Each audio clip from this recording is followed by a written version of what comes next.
ಎಲ್ಲಾರ ತರ ಅಲ್ಲ ಸರ್. ಎಲ್ಲಾರುನು ನನ್ ಗಂಡ ಹಂಗೆ ಹಿಂಗೆ ಅಂತಾರೆ ಸರ್. ಆದ್ರೆ ನನ್ ಗಂಡ ತುಂಬಾ ಅಂದ್ರೆ ತುಂಬಾ ತುಂಬಾ ಒಳ್ಳೆ ವ್ಯಕ್ತಿ ಸರ್.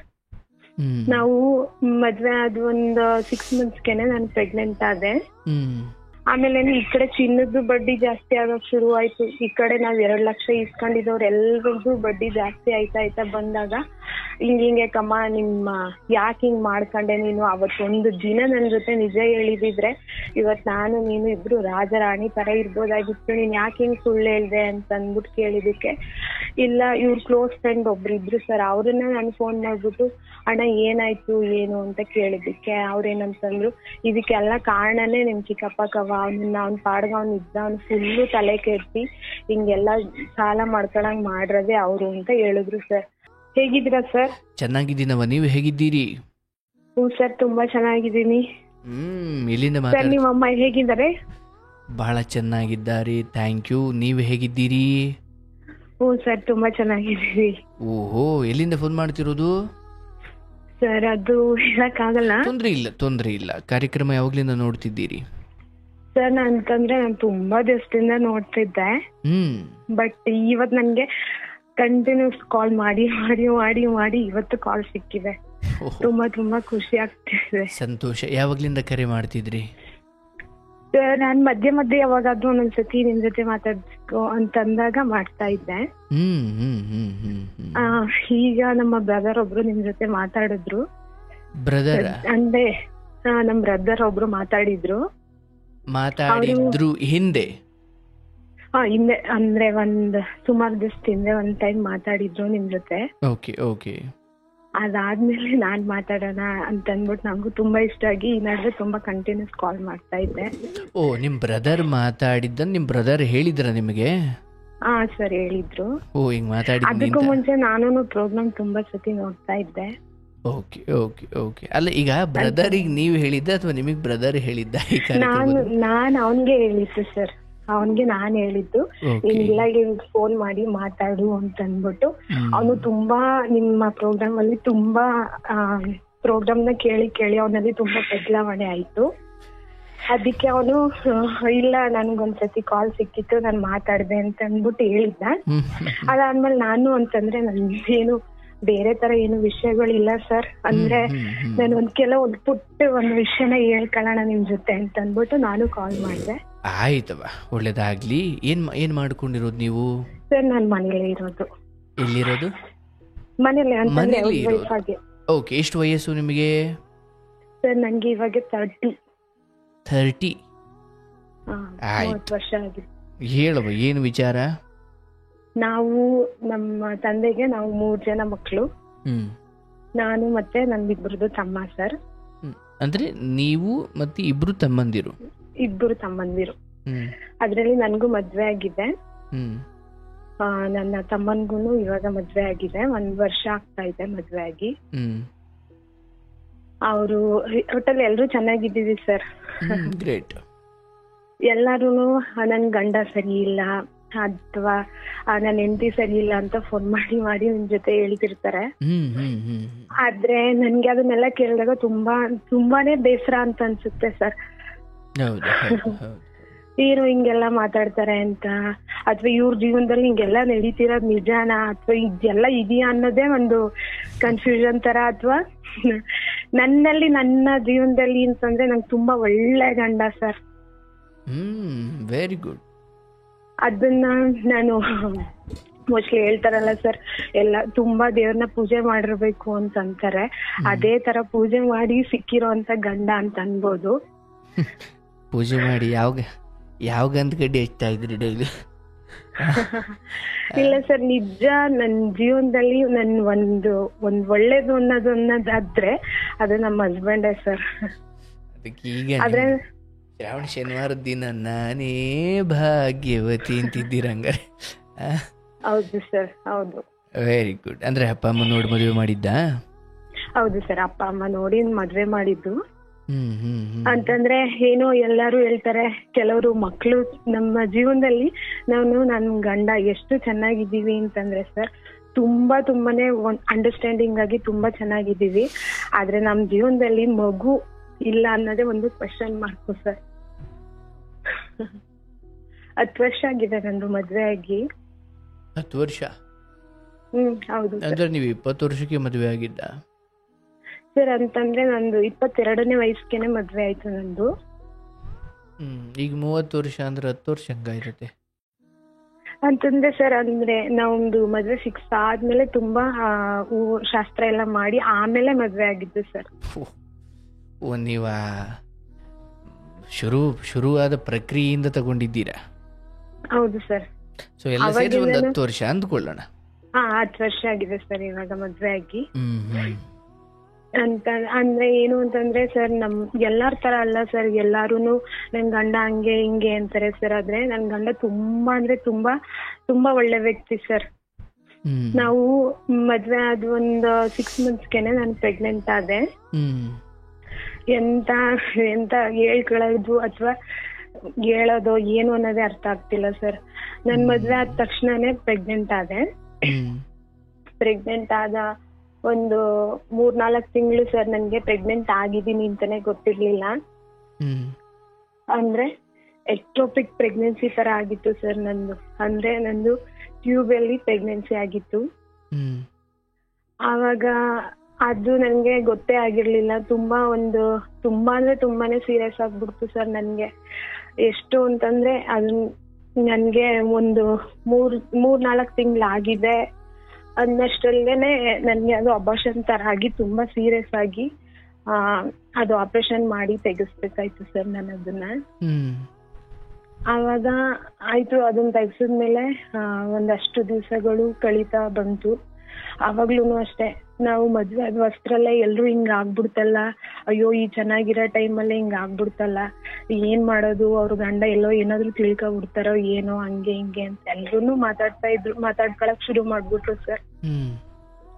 ಅವಾಗ ನಮ್ ಮನೆಯವ್ರಿಗೆ ನಾನು ಹೇಳ್ದೆ, ನೋಡಿ ಹಿಂಗ ಅಂತ ಅಂತಿದಾರೆ ಎಲ್ರುನು, ಏನೋ ಮುಂದಕ್ಕೆ ಮಕ್ಳಾಗುತ್ತೋ ಆಗಲ್ವೋ ಹಂಗೆ ಹಿಂಗೆ ಅಂತ ಅಂದ್ಬಿಟ್ಟು ಎಲ್ರು ಮಾತಾಡ್ಕತಾರೆ. ಅವ್ರು ಮದ್ವೆ ಆದ ತಕ್ಷಣ ಹಿಂಗ ಆಗ್ಬಿಡ್ತಲ್ಲ, ಅವ್ರು ಇನ್ ಮುಂದೆ ಚೆನ್ನಾಗಿರ್ತಾರೋ ಅಥವಾ ಬೇರೆ ಕಡೆ ಏನಾದ್ರು ಸಮಸ್ಯೆ ಆಗುತ್ತೋ ಏನೋ ಅಂತ ಅಂದ್ಬಿಟ್ಟು ಅಪ್ಪ ಅಮ್ಮಂಗೆ ತುಂಬಾ ಯೋಚನೆ ಸರ್.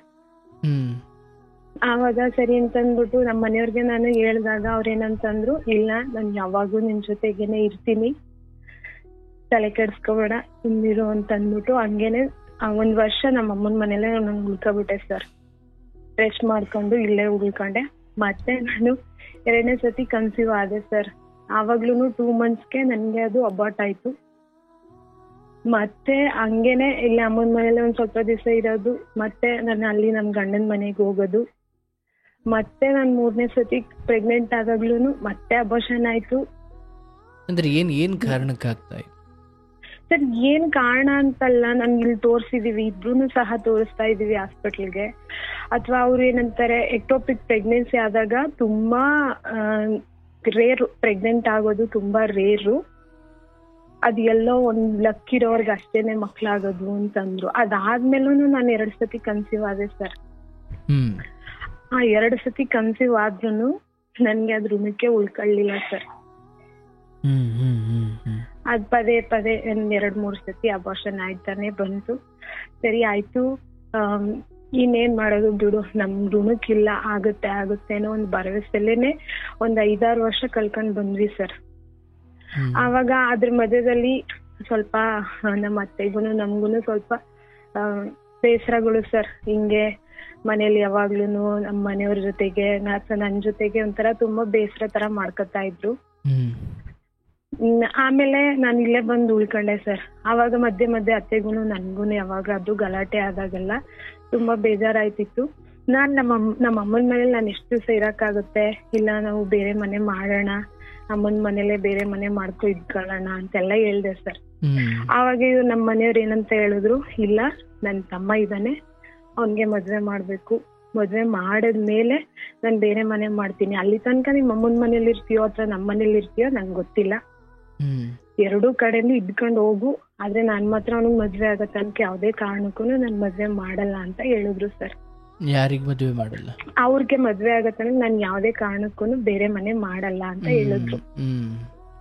ಸರಿ ಆಯ್ತು, ಹಂಗೆ ನಾನು ಅತ್ತೆ ಮನೇಲಿ. ಅಂದ್ರೆ ಬೇರೆ ಮನೆ ಮಾಡುವ ಯೋಚನೆ ಯಾಕೆ ಸರ್ ಅಂತಂದ್ರೆ ಅಲ್ಲಿ ಅತ್ತೆಗೂ ಆಗ್ತಾ ಇರ್ಲಿಲ್ಲ ಸರ್. ಹಾಗಾಗಿ ಬೇರೆ ಮಾಡಿ ಅಂತ ಅಂತಂದ್ರೆ ಅದು ಬೇರೆ ಉದ್ದೇಶ ಇತ್ತು ಸರ್. ಅಂದ್ರೆ ನನ್ಗೆ ಅವ್ರಿಗೆ ನನ್ ಮದ್ವೆ ಸ್ವಲ್ಪ ದಿವ್ಸಕ್ಕೇನೆ ಅವ್ರು ಏನೋ ಒಂದು ಮಾತಿಗೆ ನನ್ಗೆ ತುಂಬಾ ಬೇಸರ ಆಗಿ ಅವ್ರ ಜೊತೆ ಅಂದ್ರೆ ಜಗಳ ಏನು ಆಗ್ತಿರ್ಲಿಲ್ಲ, ಅವ್ರ ಜೊತೆ ಕಂಪ್ಲೀಟ್ ಮಾತು ನಿಲ್ಲಿಸ್ಬಿಟ್ಟಿದ್ದೆ ಸರ್.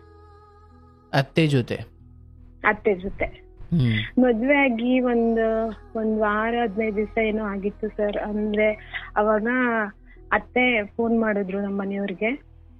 ನಮ್ಮ ಮನೆಯವರು ಫೋನ್ ರಿಸೀವ್ ಮಾಡಿದ್ರು ಇಲ್ಲೇ ನಮ್ಮ ಮನೆ ಒಳಗಡೆನೆ. ಅವಾಗ ತುಂಬಾ ಚಿಕ್ಕದಿತ್ತು ಸರ್ ಅದು ಫೋನು. ಅವಾಗ ಅದು ನೆಟ್ವರ್ಕ್ ಸಿಕ್ತಿಲ್ಲ ಅಂತ ಅಂದ್ಬಿಟ್ಟು ಅವ್ರೇನ್ ಮಾಡಿದ್ರು, ಸ್ಪೀಕರ್ ಕೊಟ್ಕೊಂಡು ಫೋನ್ ಮಾತಾಡಕ್ಕೆ ಅಂತ ಅಂದ್ಬಿಟ್ಟು ಸ್ಪೀಕರ್ ಆನ್ ಮಾಡಿದ್ರು. ಅವಾಗ ಅವರು ತುಂಬಾ ಅಂದ್ರೆ ತುಂಬಾ ಕೆಟ್ಟ ಮಾತಲ್ಲಿ ಮಾತಾಡ್ಬಿಟ್ರು ಸರ್, ಅಪ್ಪ ಅಮ್ಮ ನನ್ ಬಗ್ಗೆ. ಅತ್ತೆ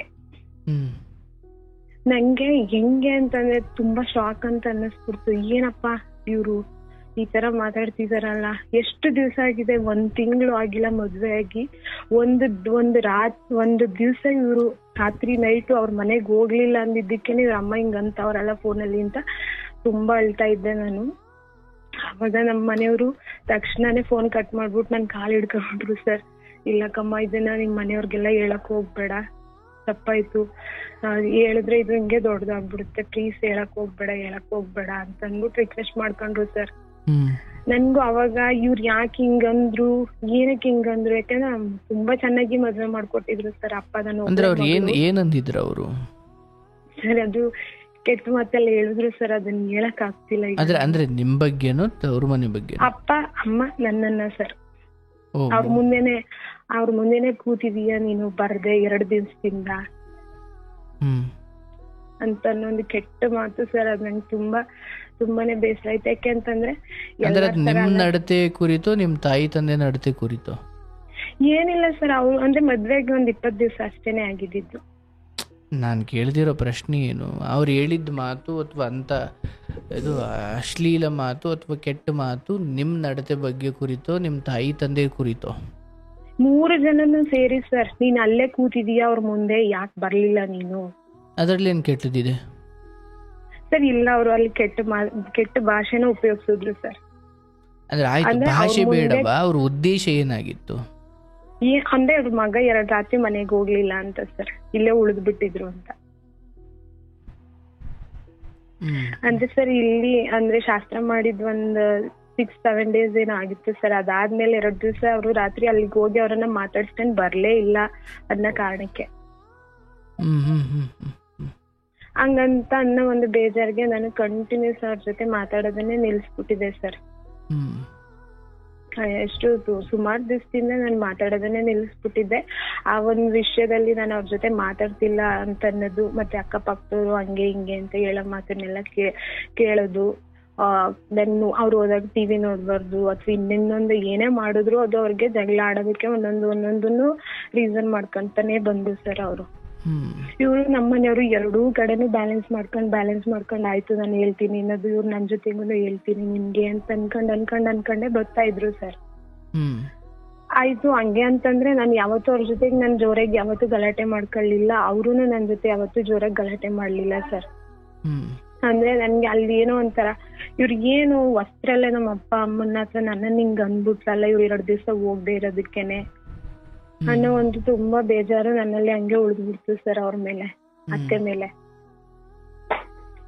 ಅದಾದ್ಮೇಲೆ ನಾವು ಬಂದ್ವಿ ಸರ್, ಇಲ್ಲಿಗೆ ಬೇರೆ ಮನೆ ಮಾಡು ಅಂತ ಅನ್ಕೊಂಡು ಬಂದ್ವಿ ಸರ್. ಅದಾದ್ಮೇಲೆ ನಂಗೆ 3 ಸತಿ ಅಬಾರ್ಷನ್ ಆಗಿತ್ತು. ಇವ್ರು ಮದ್ವೆ ಮಾಡೋ ತನಕ ನಾನ್ ಬೇರೆ ಮನೆ ಮಾಡಲ್ಲ ಅಂತ ಅಂದ್ರು ಸರ್. ಆಯ್ತು ಸರಿ ಅಂತ ಅಂದ್ಬಿಟ್ಟು ಇವ್ರು ಹಿಂಗೆ ಒಂದು ಚೀಟಿ ತರ ಹಾಕಿ 1 ಲಕ್ಷ ಅಷ್ಟು ಕ್ಯಾಶ್ನ ತಂದು ನನ್ ಕೈಲಿ ಕೊಟ್ರು ಸರ್. ಇಲ್ಲ ಹಿಂಗೆ ನೀನೇನಾದ್ರೂ ಗೋಲ್ಡ್ ತಗೋ ಅಂತ ಅಂದ್ಬಿಟ್ಟು ಕೊಟ್ರು ಸರ್. ನಾನೇನ್ ಮಾಡಿದೆ, ನಮ್ ಟ್ರೀಟ್ಮೆಂಟ್ಗೆ ಅಂತ ಅಂದ್ಬಿಟ್ಟು ಮುಂದಕ್ಕೆ ನಮಗ್ ಬೇಕಾಗುತ್ತೆ ಅಂತ ಅಂದ್ಬಿಟ್ಟು ಆ ದುಡ್ಡನ್ನ ನಾನು ಹಂಗೆ ಇಟ್ಕೊಂಡಿದ್ದೆ ಸರ್. ಅಲ್ಲಿ ತನಕನು ಎಲ್ಲಾ ಚೆನ್ನಾಗೇ ಇತ್ತು ಸರ್. ನಾನು ಹೋಗ್ತಿದ್ದೆ ಬರ್ತಿದ್ದೆ, ಅದ್ರ ಜೊತೆಗೆ ಎಲ್ರ ಜೊತೆಗೂನು ಮಾತಾಡ್ತಿದ್ದೆ. ತುಂಬಾ ಅಂದ್ರೆ ತುಂಬಾನೇ ಚೆನ್ನಾಗಿದ್ವಿ ಸರ್. ಅದಾದ ಒಂದ್ ಸ್ವಲ್ಪ ದಿವಸ ಮಾತಾಡ್ಲಿಲ್ಲ. ಅದಾದ್ಮೇಲೆ ಅತ್ತೆ ಜೊತೆ ಮಾತಾಡ್ಕೊಂಡು ಚೆನ್ನಾಗಿರಕ್ ಶುರು ಮಾಡಿದ್ವಿ ಎಲ್ರೂನು. ಅಂದ್ರೆ ಜಾಸ್ತಿ ಅಮ್ಮನ ಮನೆಯಲ್ಲೇ ಉಳ್ಕೊತಾ ಇದ್ದೆ. ಅಲ್ಲಿಗೆ ಹೋಗಿದ್ದು ಸ್ವಲ್ಪ ಕಡಿಮೆ ಆಯ್ತು, ಜಾಸ್ತಿ ಇಲ್ಲಿಗೆ ಬರ್ತಿದ್ದೆ, ಅಲ್ಲಿಗೆ ಹೋಗ್ತಿದ್ದೆ. ಆ ಒಂದು ದುಡ್ಡನ್ನ ಕೊಟ್ರು ಸರ್ ನನ್ನ ಹತ್ರ.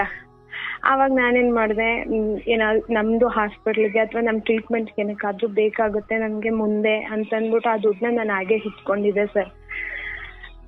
ಆಮೇಲೆ ಒಂದ್ ದಿವಸ ನಾವು ನಮ್ಮ ಅಮ್ಮಂದು ತಂಗಿ ಅಮ್ಮಂದು ಊರಿಗೆ ರಿಲೇಷನ್ ಹೊಸ ಮನೆಗೆ ಅಂತ ಅಂದ್ಬಿಟ್ಟು ಹೋಗಿದ್ವಿ ಸರ್. ಅಲ್ಲಿ ಹೋದಾಗ ಏನಾಯ್ತು ಅಂತಂದ್ರೆ ಅಮ್ಮಂದು ತಂಗಿನೂವೆ ಅಮ್ಮನು ತುಂಬಾ ವರ್ಷಗಳಿಂದ ಮಾತಾಡ್ತಾ ಇರ್ಲಿಲ್ಲ ಸರ್.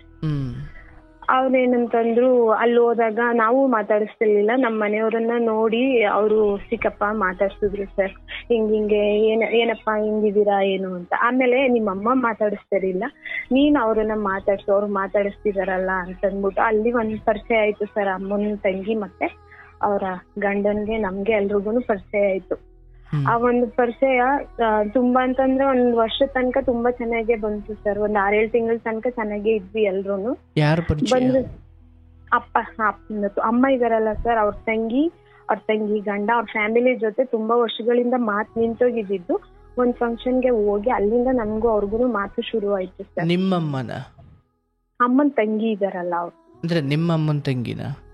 ನಮ್ಮಮ್ಮ ಇದಾರಲ್ಲ ಅವ್ರ ತಂಗಿ ಗಂಡ ಅವ್ರ ಮಕ್ಕಳು ಅವ್ರ ಜೊತೆ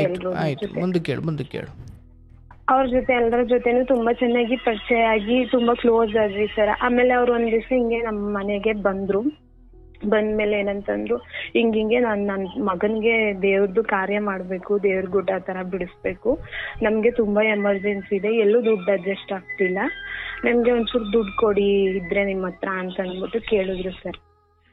ಅದಕ್ಕೆ ನಾನು ನನ್ ಟ್ರೀಟ್ಮೆಂಟ್ಗೆ ಅಂತ ಇಟ್ಕೊಂಡಿದ್ ದುಡ್ಡನ್ನ ಆಯ್ತು ಇವ್ರು ಏನೋ ಕೇಳ್ತಿದಾರೆ ಕೊಡ್ತಾರೆ ಅಂತ ಅಂದ್ಬಿಟ್ಟು ನಾವು ಆ ದುಡ್ಡನ್ನ ಅವ್ರಿಗೆ ಕೊಡ್ತೀವಿ ಸರ್, 1 ಲಕ್ಷನ. ಕೊಟ್ಟಾದ್ಮೇಲೆ ಏನಾಯ್ತು, ತುಂಬಾ ಒಂದ್ ವರ್ಷದ ತನಕ ನಾವು ಆ ದುಡ್ಡನ್ನ ಅವ್ರನ್ನ ಏನು ಕೇಳಲಿಲ್ಲ, ಅವರು ನಮ್ಗೇನು ಕೊಡ್ಲಿಲ್ಲ ಸರ್. ಅದನ್ನ ಬಿಡು ಕೊಡ್ತಾರೆ ಅಂತ ಅಂದ್ಬಿಟ್ಟು ಸುಮ್ನೆ ಇದ್ದೆ. ಇವ್ರು ನಮ್ಮ ಮನೆಯವ್ರು ಏನ್ ಮಾಡಿದ್ರು, ಅವ್ರ ಅಪ್ಪಾಜಿ ಜೊತೆ ಸೇರ್ಕೊಂಡು ತುಂಬಾ ಕ್ಲೋಸ್ ಆಗ್ಬಿಟ್ರು ಸರ್.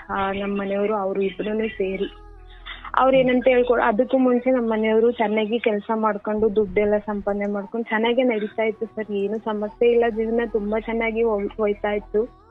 ಅವ್ರಾಗ ಏನಂತ ಹೇಳಿದ್ರು, ನೀವ್ ಹೆಂಗೆ ಇದೊಂದೇ ಕೆಲಸ ನಂಬ್ಕೊಂಡಿರ್ತೀರಪ್ಪ, ನೀವ್ ಇನ್ನೇನಾದ್ರೂ ಕೆಲಸ ಮಾಡಿ, ಕೆಲಸ ಮಾಡಿ ದುಡ್ಡು ಮಾಡಿ ಬೇರೆ ಏನಾದ್ರೂ ಬಿಸ್ನೆಸ್ ಮಾಡಿ ಹಂಗೆ ಹಿಂಗೆ ಅಂತ ಅಂದ್ಬಿಟ್ಟು ಇವ್ರು ತುಂಬಾ ತಲೆಗೆ ತುಂಬಿಟ್ರು ಸರ್.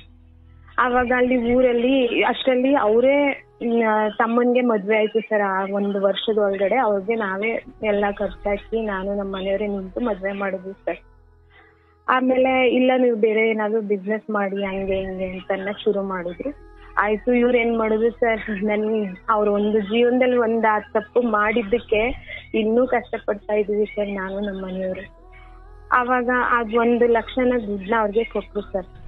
ಅವರು ನಿಮ್ಗೆ ಏನೇ ಕೆಲಸ ಮಾಡಿದ್ರು ನಿಮ್ಗೆ ನಾನು ಕೊಡ್ಬೇಕಲ್ಲ, ಈ ದುಡ್ಡನ್ನ ನಾನು ನಿಮ್ಗೆ ಕೊಡ್ತೀನಿ, ಏನಾದ್ರೂ ವ್ಯವಹಾರ ಮಾಡಿ ಅಂತ ಇವ್ರ ತಲೆ ತುಂಬಾ ತುಂಬಿಟ್ರು ಸರ್. ಇವ್ರೇನ್ ಮಾಡಿದ್ರು, ಊರಲ್ಲಿ 1.5 ಎಕರೆ ಜಮೀನ ಲೀಸ್ಗೆ ಹಾಕೊಂಡು ನಾನು ಕೆಲಸ ಮಾಡೋದ್ರ ಜೊತೆ ಇದನ್ನು ನೋಡ್ಕೊಳ್ಳೋಣ ಅಂತ ಅಂದ್ಬಿಟ್ಟು ಅದನ್ನ ನೋಡಿದ್ರು ಸರ್. ಅದನ್ನ ಇವ್ರ ಏನ್ ಮಾಡಿದ್ರು, ನಮ್ಮ ಮನೆಯವರು ಮತ್ತೆ ಅವರು ನಮ್ ಚಿಕ್ಕಪ್ಪ ನನ್ಗೆ ಗೊತ್ತಿಲ್ಲದೆ ಇರೋ ತರ ಅಥವಾ ನನ್ಗೆ ಹೇಳೇ ಇಲ್ಲ ಸರ್.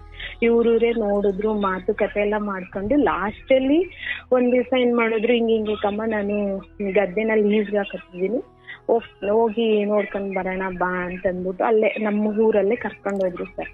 ಅವಾಗ ಕರ್ಕೊಂಡ್ ಹೋದಾಗ ನಾನ್ ನೋಡ್ಬಿಟ್ಟು ಹೇಳ್ದೆ, ಎಷ್ಟು ದುಡ್ಡಿಗೆ ಮಾತಾಡಿದೀರಾ ನೀವು ಅಂತ ಅಂದ್ಬಿಟ್ಟು ಕೇಳ್ದೆ. ಅದಕ್ಕೆ ಇಲ್ಲ 2 ಲಕ್ಷ ಅಷ್ಟೇ ಕಮ್ಮ, ಇದಕ್ಕೆ 2 ಲಕ್ಷ ಇನ್ವೆಸ್ಟ್ ಮಾಡೋದು, ಅದೇನ್ ಜಾಸ್ತಿ ಏನು ಅಮೌಂಟ್ ಏನಿಲ್ಲ ಅಂತಂದ್ರು. ಅಂದ್ರೆ ಅಲ್ಲಿ ನನ್ಗೆ ಅವರು ಸುಳ್ಳು ಹೇಳಿದ್ರು ಸರ್ ಫಸ್ಟ್ ನಮ್ಮ ಮನೆಯವರು. ಆಯ್ತು 2 ಲಕ್ಷ ಅಷ್ಟೇ ಅಲ್ವಾ, ಹೆಂಗೋ ಅವ್ರು 1 ಲಕ್ಷ ಕೊಡ್ಬೇಕಲ್ಲ, ಇನ್ನೊಂದು ಲಕ್ಷ ಇದೆಯಲ್ಲ ಅಡ್ಜಸ್ಟ್ ಮಾಡ್ಕೊಂಡ್ ಮಾಡಿ ನಿಮ್ಮಿಷ್ಟ ಅಂತ ಅಂದ್ಬಿಟ್ಟು ಹೇಳ್ಬಿಟ್ಟು ಬಂದೆ ಸರ್. ಇನ್ನು ನಮ್ ಚಿಕ್ಕಪ್ಪ ಏನ್ ಮಾಡಿದ್ರು, ನಾನ್ ಕೊಡ್ತೀನಿ ನಿಮ್ಗೇನು ಎಷ್ಟೇ ದುಡ್ಡಿದ್ರು ನಾನ್ ಕೊಡ್ತೀನಿ ಅಂತ ಅಂತಿದ್ರು ಅಂತ ಅಂದ್ಬಿಟ್ಟು ಇವ್ರೇನ್ ಮಾಡಿದ್ರು ಸರ್, ಆ 1 ಲಕ್ಷದ ಜೊತೆಗೆ ಏನ್ ಮಾಡೋರೆ, ಇನ್ನೊಂದು ಲಕ್ಷ ಸೇರಿಸಿ ಆ ಗದ್ದೆಗೆನೆ ಅವ್ರಿಗೆ ಅಡ್ವಾನ್ಸ್ ತರ ಕೊಟ್ಬಿಟ್ರು ಸರ್. ಕೊಟ್ಟಾದ್ಮೇಲೆ ರಿಜಿಸ್ಟ್ರೇಷನ್ಗೆಲ್ಲ ಕರೆದ್ರು, ಇಲ್ಲೇ ನಮ್ಮೂರಲ್ಲೇ ರಿಜಿಸ್ಟ್ರೇಷನ್ಗೆ ಅಂತ ಅಂದ್ಬಿಟ್ಟು ಹೋದಾಗ ಮಾವ ಬನ್ನಿ, ನೀವು ಹಿಂಗೆ ರಿಜಿಸ್ಟ್ರೇಷನ್ ಮಾಡ್ತಿದೀನಿ, ಅವ್ರಿಗೆ ಇವತ್ತು ನಾವು ದುಡ್ಡು ಕೊಡ್ಬೇಕು ಅಂತ ಇವ್ರು ಫೋನ್ ಮಾಡಿದ್ದಾರೆ ಸರ್. ಅಲ್ಲಿ ತನಕನೂ ನಂಗೆ ಇವ್ರು ಎಷ್ಟು ದುಡ್ಡಿಗೆ ಮಾತಾಡಿದ್ದಾರೆ ಏನು ಅನ್ನೋದೇ ನನ್ಗೆ ಗೊತ್ತೇ ಇಲ್ಲ, ಇವ್ರಿಬ್ರು ಏನ್ ಮಾತಾಡ್ಕೊಂಡಿದ್ದಾರೆ ಅಂತ. ಇಲ್ಲಕ್ಕಪ್ಪ ನಾನು ಬರ್ತೀನಿ, ನೀವೇನು ಇದನ್ನ ಅದೇನು ರಿಜಿಸ್ಟ್ರೇಷನ್ ಇದೆ ಅದನ್ನ ಮಾಡಿ ನಾವು ಬರ್ತೀನಿ ನಾನು ಅಂತ ಹೇಳಿದ್ರು ಸರ್. ಅವಾಗ ಏನ್ ಮಾಡಿದ್ರು, ಇವ್ರದ್ದು ನಾನು ಹಿಂಗೆ ಕೆಲಸ ಮಾಡ್ತಿದ್ದೀನಲ್ಲ, ಈ ದುಡ್ಡಲ್ಲಿ ಸೇರಿಸಿ ಕೊಟ್ಕೊಡೋಣ ಅಂತ ಅಂದ್ಬಿಟ್ಟು ಆ ಲೀಸ್ಗೆ ಹಾಕಿದ ಗದ್ದೆನ ನನ್ನ ಹೆಸರಿಗೆ ರಿಜಿಸ್ಟ್ರೇಷನ್ ಮಾಡಿಸಿದ್ರು ಸರ್. ಆಗ ರಿಜಿಸ್ಟ್ರೇಷನ್ ಮಾಡಿಸ್ಬಿಟ್ಟು ಎಲ್ಲ ಮುಗೀತು. ಆಮೇಲೆ ಫೋನ್ ಆ ಪತ್ರ ಕೊಡ್ತಾರಲ್ಲ, ಅದನ್ನ ನಾನು ಎತ್ಕೊಂಡು ನೋಡಿದಾಗ, ನೀವು ನನ್ನ ಜೊತೆ 2 ಲಕ್ಷ ಅಂತ ಹೇಳಿದ್ರಿ, ಇಲ್ಲಿ 4 ಲಕ್ಷ ಇದೆಯಲ್ಲ, ಇದೇನು 4 ಲಕ್ಷ ಅಂದ್ರೆ 2 ಲಕ್ಷ ಎಲ್ಲ ಅಡ್ಜಸ್ಟ್ ಮಾಡ್ತೀರಾ, ಏನ್ ಮಾಡ್ತೀರಾ ನೀವು ಅಂತ ಅಂದ್ಬಿಟ್ಟು ಕೇಳಿದೆ ಸರ್. ಇಲ್ಲಕ್ಕಮ್ಮ ಯಾರೋ ಕೊಡ್ತಾರ, ಎಲ್ಲೋ ಕೇಳಿದ್ದೀನಿ, ಅವ್ರು ಕೊಡ್ತಾರೆ, ಇಂಟ್ರೆಸ್ಟ್ ಏನು ಇಲ್ಲ ಬಾ ಅಂತ ಅಂದ್ಬಿಟ್ಟು ಅವತ್ತೊಂದು ದಿನಾನು ನನ್ಗೆ ಅವರು ನಿಜ ಹೇಳಲಿಲ್ಲ ಸರ್. ಆಯ್ತು ಬಂದ್ವಿ, ಎಲ್ಲ ಆಯ್ತು, ರಿಜಿಸ್ಟ್ರೇಷನ್ ಎಲ್ಲ ಆಯ್ತು, ಬಂದ್ವಿ. ಅವರು 1 ವಾರ ಏನೋ ಬಿಟ್ಟು ಗದ್ದೆ ಎಲ್ಲ ನೀವೇನೋ ಮಾಡ್ಕೊಳ್ಳಿ ಅಂತ ಅಂದ್ಬಿಟ್ಟು ಹೇಳಿದ್ರು ಸರ್. ಬರ ಎಲ್ಲ ದುಡ್ಡನ್ನೆಲ್ಲ ಸೇರಿಸಿ ಇವರು ಕೊಟ್ಬಿಟ್ಟಿದ್ದಾರೆ ಸರ್. ಎಲ್ಲಿಗೆ? ಗದ್ದೆಗೆ ಹಾಕ್ಬಿಟ್ಟಿದ್ದಾರೆ. ಇನ್ ನೆಕ್ಸ್ಟ್ ನಾವು ಗದ್ದೆಗೆ ಏನೇ ಇನ್ವೆಸ್ಟ್ ಮಾಡಕ್ಕೂ ಇವತ್ತೆ ದುಡ್ಡಿಲ್ಲ. ಇನ್ನು ಏನ್ ಮಾಡಿದ್ರು, ಹಿಂಗೆ ಕಬ್ಬು ಹಾಕ್ಸೋಣ ಅಂತ ಅಂದ್ಬಿಟ್ಟು ರೆಡಿ ಮಾಡಿದೀನಿ ಅಂತಂದ್ರು.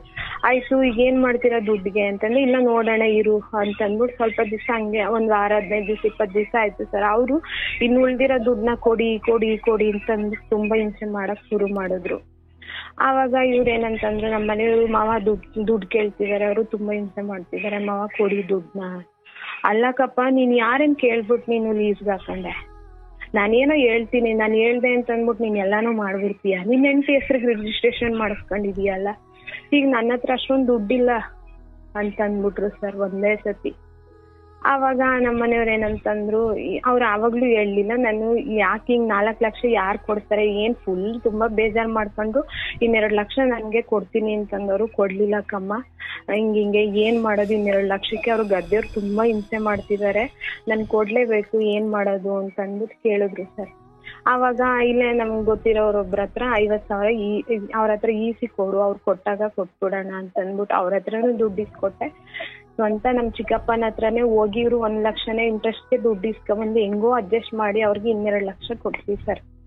ಕೊಟ್ಟಾದ್ಮೇಲೆ ಏನಂತಂದ್ರೆ, ಯಾರು ಹೇಳು ನಿನ್ಗೆ ದುಡ್ಡು ಕೊಡ್ತೀನಿ ಅಂತ ಹೇಳ್ಬಿಟ್ಟು ಹಿಂಗ್ ಮಾಡಿದವ್ರು ಯಾರು, ಹೇಳು ಹೇಳು ಹೇಳು ಅಂತ ತುಂಬಾ ಹಿಂಸೆ ಮಾಡಕ್ ಶುರು ಮಾಡಿದೆ ಸರ್. ಅವರು ತುಂಬಾ ಒಂದಷ್ಟು ದಿವಸಗಳ ದಿನ ನನ್ಗೆ ಹೇಳಕ್ಕೆ ಹೋಗ್ಲಿಲ್ಲ. ಇವ್ರು ಏನಿಲ್ಲ ಬಿಡಮ್ಮ, ಏನಿಲ್ಲ ಬಿಡು, ಹೆಂಗೋ ಅಡ್ಜಸ್ಟ್ ಮಾಡೋಣ ಬಿಡು ಅಂತಂದ್ರು. ಆಮೇಲೆ ಇನ್ನು ಕಬ್ಬು ಹಾಕ್ಬೇಕು, ಏನ್ ಮಾಡ್ತೀರಾ ಅಂತಂದ್ರೆ ಅಷ್ಟಕ್ಕೆ ತುಂಬಾ ಹಿಂಸೆ ಬಂದ್ಬಿಟ್ಟಿತ್ತು ಸರ್ ದುಡ್ಡಂದು ಮಟ್ಟ. ಆವಾಗ ನಂದು ಇದ್ದಿದ್ದು ಒಡವೆಗಳೆಲ್ಲ ತಗೋಗ್ಬಿಟ್ಟು ಫ್ರಿಡ್ಜ್ ಮಾಡ್ಬಿಟ್ಟು ಆ ದುಡ್ಡನ್ನ ತಗೊಂಡ್ ಬಂದು ಇವ್ರು ಕಬ್ಬಿಗೆ ಅಂತ ಅಂದ್ಬಿಟ್ಟು ಹಾಕಿದ್ರು ಸರ್. ಹಾಕಿದಾಗ ಅದು ಕಬ್ಬು ಬಂತು, ಚೆನ್ನಾಗಿ ಬರ್ತಿದೆ ಅನ್ನೋ ಟೈಮಲ್ಲೇನೆ ಅದೆಲ್ಲ ಫುಲ್ ಒಂಥರ ಕಬ್ಬೇನೋ ತರಿಯೋರು ಬರ್ಲಿಲ್ಲ, ಅದೇನೋ ಆಗ್ಲಿಲ್ಲ ಅಂತ ಅಂದ್ಬಿಟ್ಟು ಅದು ಅಷ್ಟಕ್ಕೇನೆ ಒಂಥರ ಎಲ್ಲ ಬೆಂಡ್ ತರ ಆಗಿ ತುಂಬಾ ಸಮಸ್ಯೆ ಆಗೋಯ್ತು ಸರ್. ಅವ್ರು ಇನ್ವೆಸ್ಟ್ ಮಾಡಿದಕ್ಕಿಂತನೂ ತುಂಬಾ ಲಾಸ್ ಮಟ್ಟಕ್ಕೆ ಬಂದ್ಬಿಡ್ತು ಅದು. ಆಯ್ತು, 1 ವರ್ಷ ಹಂಗೆ ಕಬ್ಬ ಹಾಕಿ ಅದು ಲಾಸ್ ಆಯ್ತು. ಅಷ್ಟರಲ್ಲಿ ಏನಾಯ್ತು ಅಂದ್ರೆ, ಈ 2 ಲಕ್ಷಕ್ಕೆ ಇಸ್ಕೊಂಡಿದ್ದೆಲ್ಲ ಇಂಟ್ರೆಸ್ಟ್ಗಳು ಜಾಸ್ತಿ ಆಗಕ್ ಶುರು ಆಗ್ಬಿಡ್ತು ಸರ್. ಜಾಸ್ತಿ ಆಗಕ್ ಶುರು ಆಯ್ತಾ ಇವ್ರೇನ್ ಮಾಡಿದ್ರು, ತುಂಬಾ ತಲೆ ಕೆಡಿಸ್ಕೊಳಕ್ ಶುರು ಮಾಡಿದ್ರು. ಮಾವ ನೀವ್ ಹಿಂಗ್ ಮಾಡಿದಿರಲ್ಲ, ಕೈ ಕೊಟ್ಬಿಟ್ರಲ್ಲ ನನಗೆ ಈಗ ದುಡ್ಡು ಹೆಂಗೆ ಏನು, ಅವ್ರೆಲ್ರಿಗೂ ಬಡ್ಡಿ ಕಟ್ಟಕ್ ಆಗ್ತಿಲ್ಲ, ಏನ್ ಮಾಡೋದು ಮಾವ ಅಂತಂದಿದ್ದಕ್ಕೆ ಅವ್ರು 50,000 ಇವ್ರಿಗೆ ಕೊಟ್ಟಿದ್ದಾರೆ ಸರ್. ಅದ್ 50,000 ಕೊಟ್ಮೇಲೆ ಇವ್ರು ಈಸ್ಕೊಂಡ್ ಬಂದ್ ಏನ್ ಮಾಡಿದ್ರೆ, ತುಂಬಾ ಅರ್ಜೆಂಟ್ ಇದ್ದವ್ರಿಗೊಬ್ಬರಿಗೆ ಕೊಟ್ಬಿಟ್ಟು ಅದನ್ನ ಕ್ಲಿಯರ್ ಮಾಡಿದ್ದಾರೆ ಸರ್. ಅದ್ ಕ್ಲಿಯರ್ ಮಾಡಾದ್ಮೇಲೆ ಏನ್ ಮಾಡಿದ್ರು, ಮತ್ತೆ ಆ ಜಮೀನ್ ಹತ್ರ ಆ ಜಮೀನ್ಗೆ ಏನೇ ಇನ್ವೆಸ್ಟ್ ಮಾಡಕ್ ಹೋದ್ರು ನಂದೊಂದ್ ಸ್ವಲ್ಪ ಒಡವೆ ತಗೊಂಡ್ ಹೋಗಿಡೋದು, ಅದ್ರಲ್ಲಿ ಬೆಳೆಗೆ ರೆಡಿ ಮಾಡ್ತಿದ್ರು ಸರ್. ಹಂಗೆ ಮಾಡಿ 1-2 ಸತಿ 3 ಸತಿ ಹಂಗೆ ಇದ್ದಿದ್ದು ಒಡವೆ ಎಲ್ಲ ತಗೊಂಡ್ ಹೋಗ್ಬಿಟ್ಟು ಪ್ಲೆಡ್ಜ್ ಮಾಡು, ಅಲ್ಲಿಂದ ಅಲ್ಲಿ ಲಾಭ ಬರುತ್ತೆ ಅಂತ ಅಂದ್ಬಿಟ್ಟು ಇವ್ರು ಮಾಡ್ತಿದ್ ಕೆಲ್ಸನೂ ಬಿಟ್ಟು ಅಲ್ಲಿಗೇನೆ ನಿಂತ್ಬಿಟ್ರು ಸರ್ ಜಮೀನ್ ಹತ್ರನೇ. ಅಲ್ಲಿ ಏನೂ ಸಹ ಲಾಭ ಇಲ್ಲ ನನ್ಗೆ. ಆಮೇಲೆ ಈ ಕಡೆ ಚಿನ್ನದ ಬಡ್ಡಿ ಜಾಸ್ತಿ ಆಗಕ್ ಶುರು ಆಯ್ತು. ಈ ಕಡೆ ನಾವ್ 2 ಲಕ್ಷ ಇಸ್ಕೊಂಡಿದವ್ರು ಎಲ್ರಿಗೂ ಬಡ್ಡಿ ಜಾಸ್ತಿ ಆಯ್ತಾ ಬಂದಾಗ, ಹಿಂಗೆ ಕಮ್ಮ ಯಾಕೆ ಹಿಂಗ್ ಮಾಡ್ಕೊಂಡೆ ನೀನು, ಅವತ್ತೊಂದು ದಿನ ನನ್ ಜೊತೆ ನಿಜ ಹೇಳಿದಿದ್ರೆ ಇವತ್ ನಾನು ನೀನು ಇಬ್ರು ರಾಜರಾಣಿ ತರ ಇರ್ಬೋದಾಗಿತ್ತು, ನೀನ್ ಯಾಕೆ ಹಿಂಗ್ ಸುಳ್ಳು ಹೇಳ್ದೆ ಅಂತ ಅಂದ್ಬಿಟ್ಟು ಕೇಳಿದಕ್ಕೆ, ಇಲ್ಲ ಇವ್ರ ಕ್ಲೋಸ್ ಫ್ರೆಂಡ್ ಒಬ್ರು ಇದ್ರು ಸರ್, ಅವ್ರನ್ನ ನಾನು ಫೋನ್ ಮಾಡ್ಬಿಟ್ಟು ಅಣ್ಣ ಏನಾಯ್ತು ಏನು ಅಂತ ಕೇಳಿದಕ್ಕೆ ಅವ್ರೇನಂತಂದ್ರು, ಇದಕ್ಕೆಲ್ಲ ಕಾರಣನೇ ನಿಮ್ ಚಿಕ್ಕಪ್ಪ ಕವ, ಅವ್ನ ಪಾಡ್ಗ ಅವ್ನು ಫುಲ್ಲು ತಲೆ ಕೆಡ್ಸಿ ಹಿಂಗೆಲ್ಲ ಸಾಲ ಮಾಡ್ಕೊಳಂಗ್ ಮಾಡ್ರದೆ ಅವ್ರು ಅಂತ ಹೇಳಿದ್ರು ಸರ್.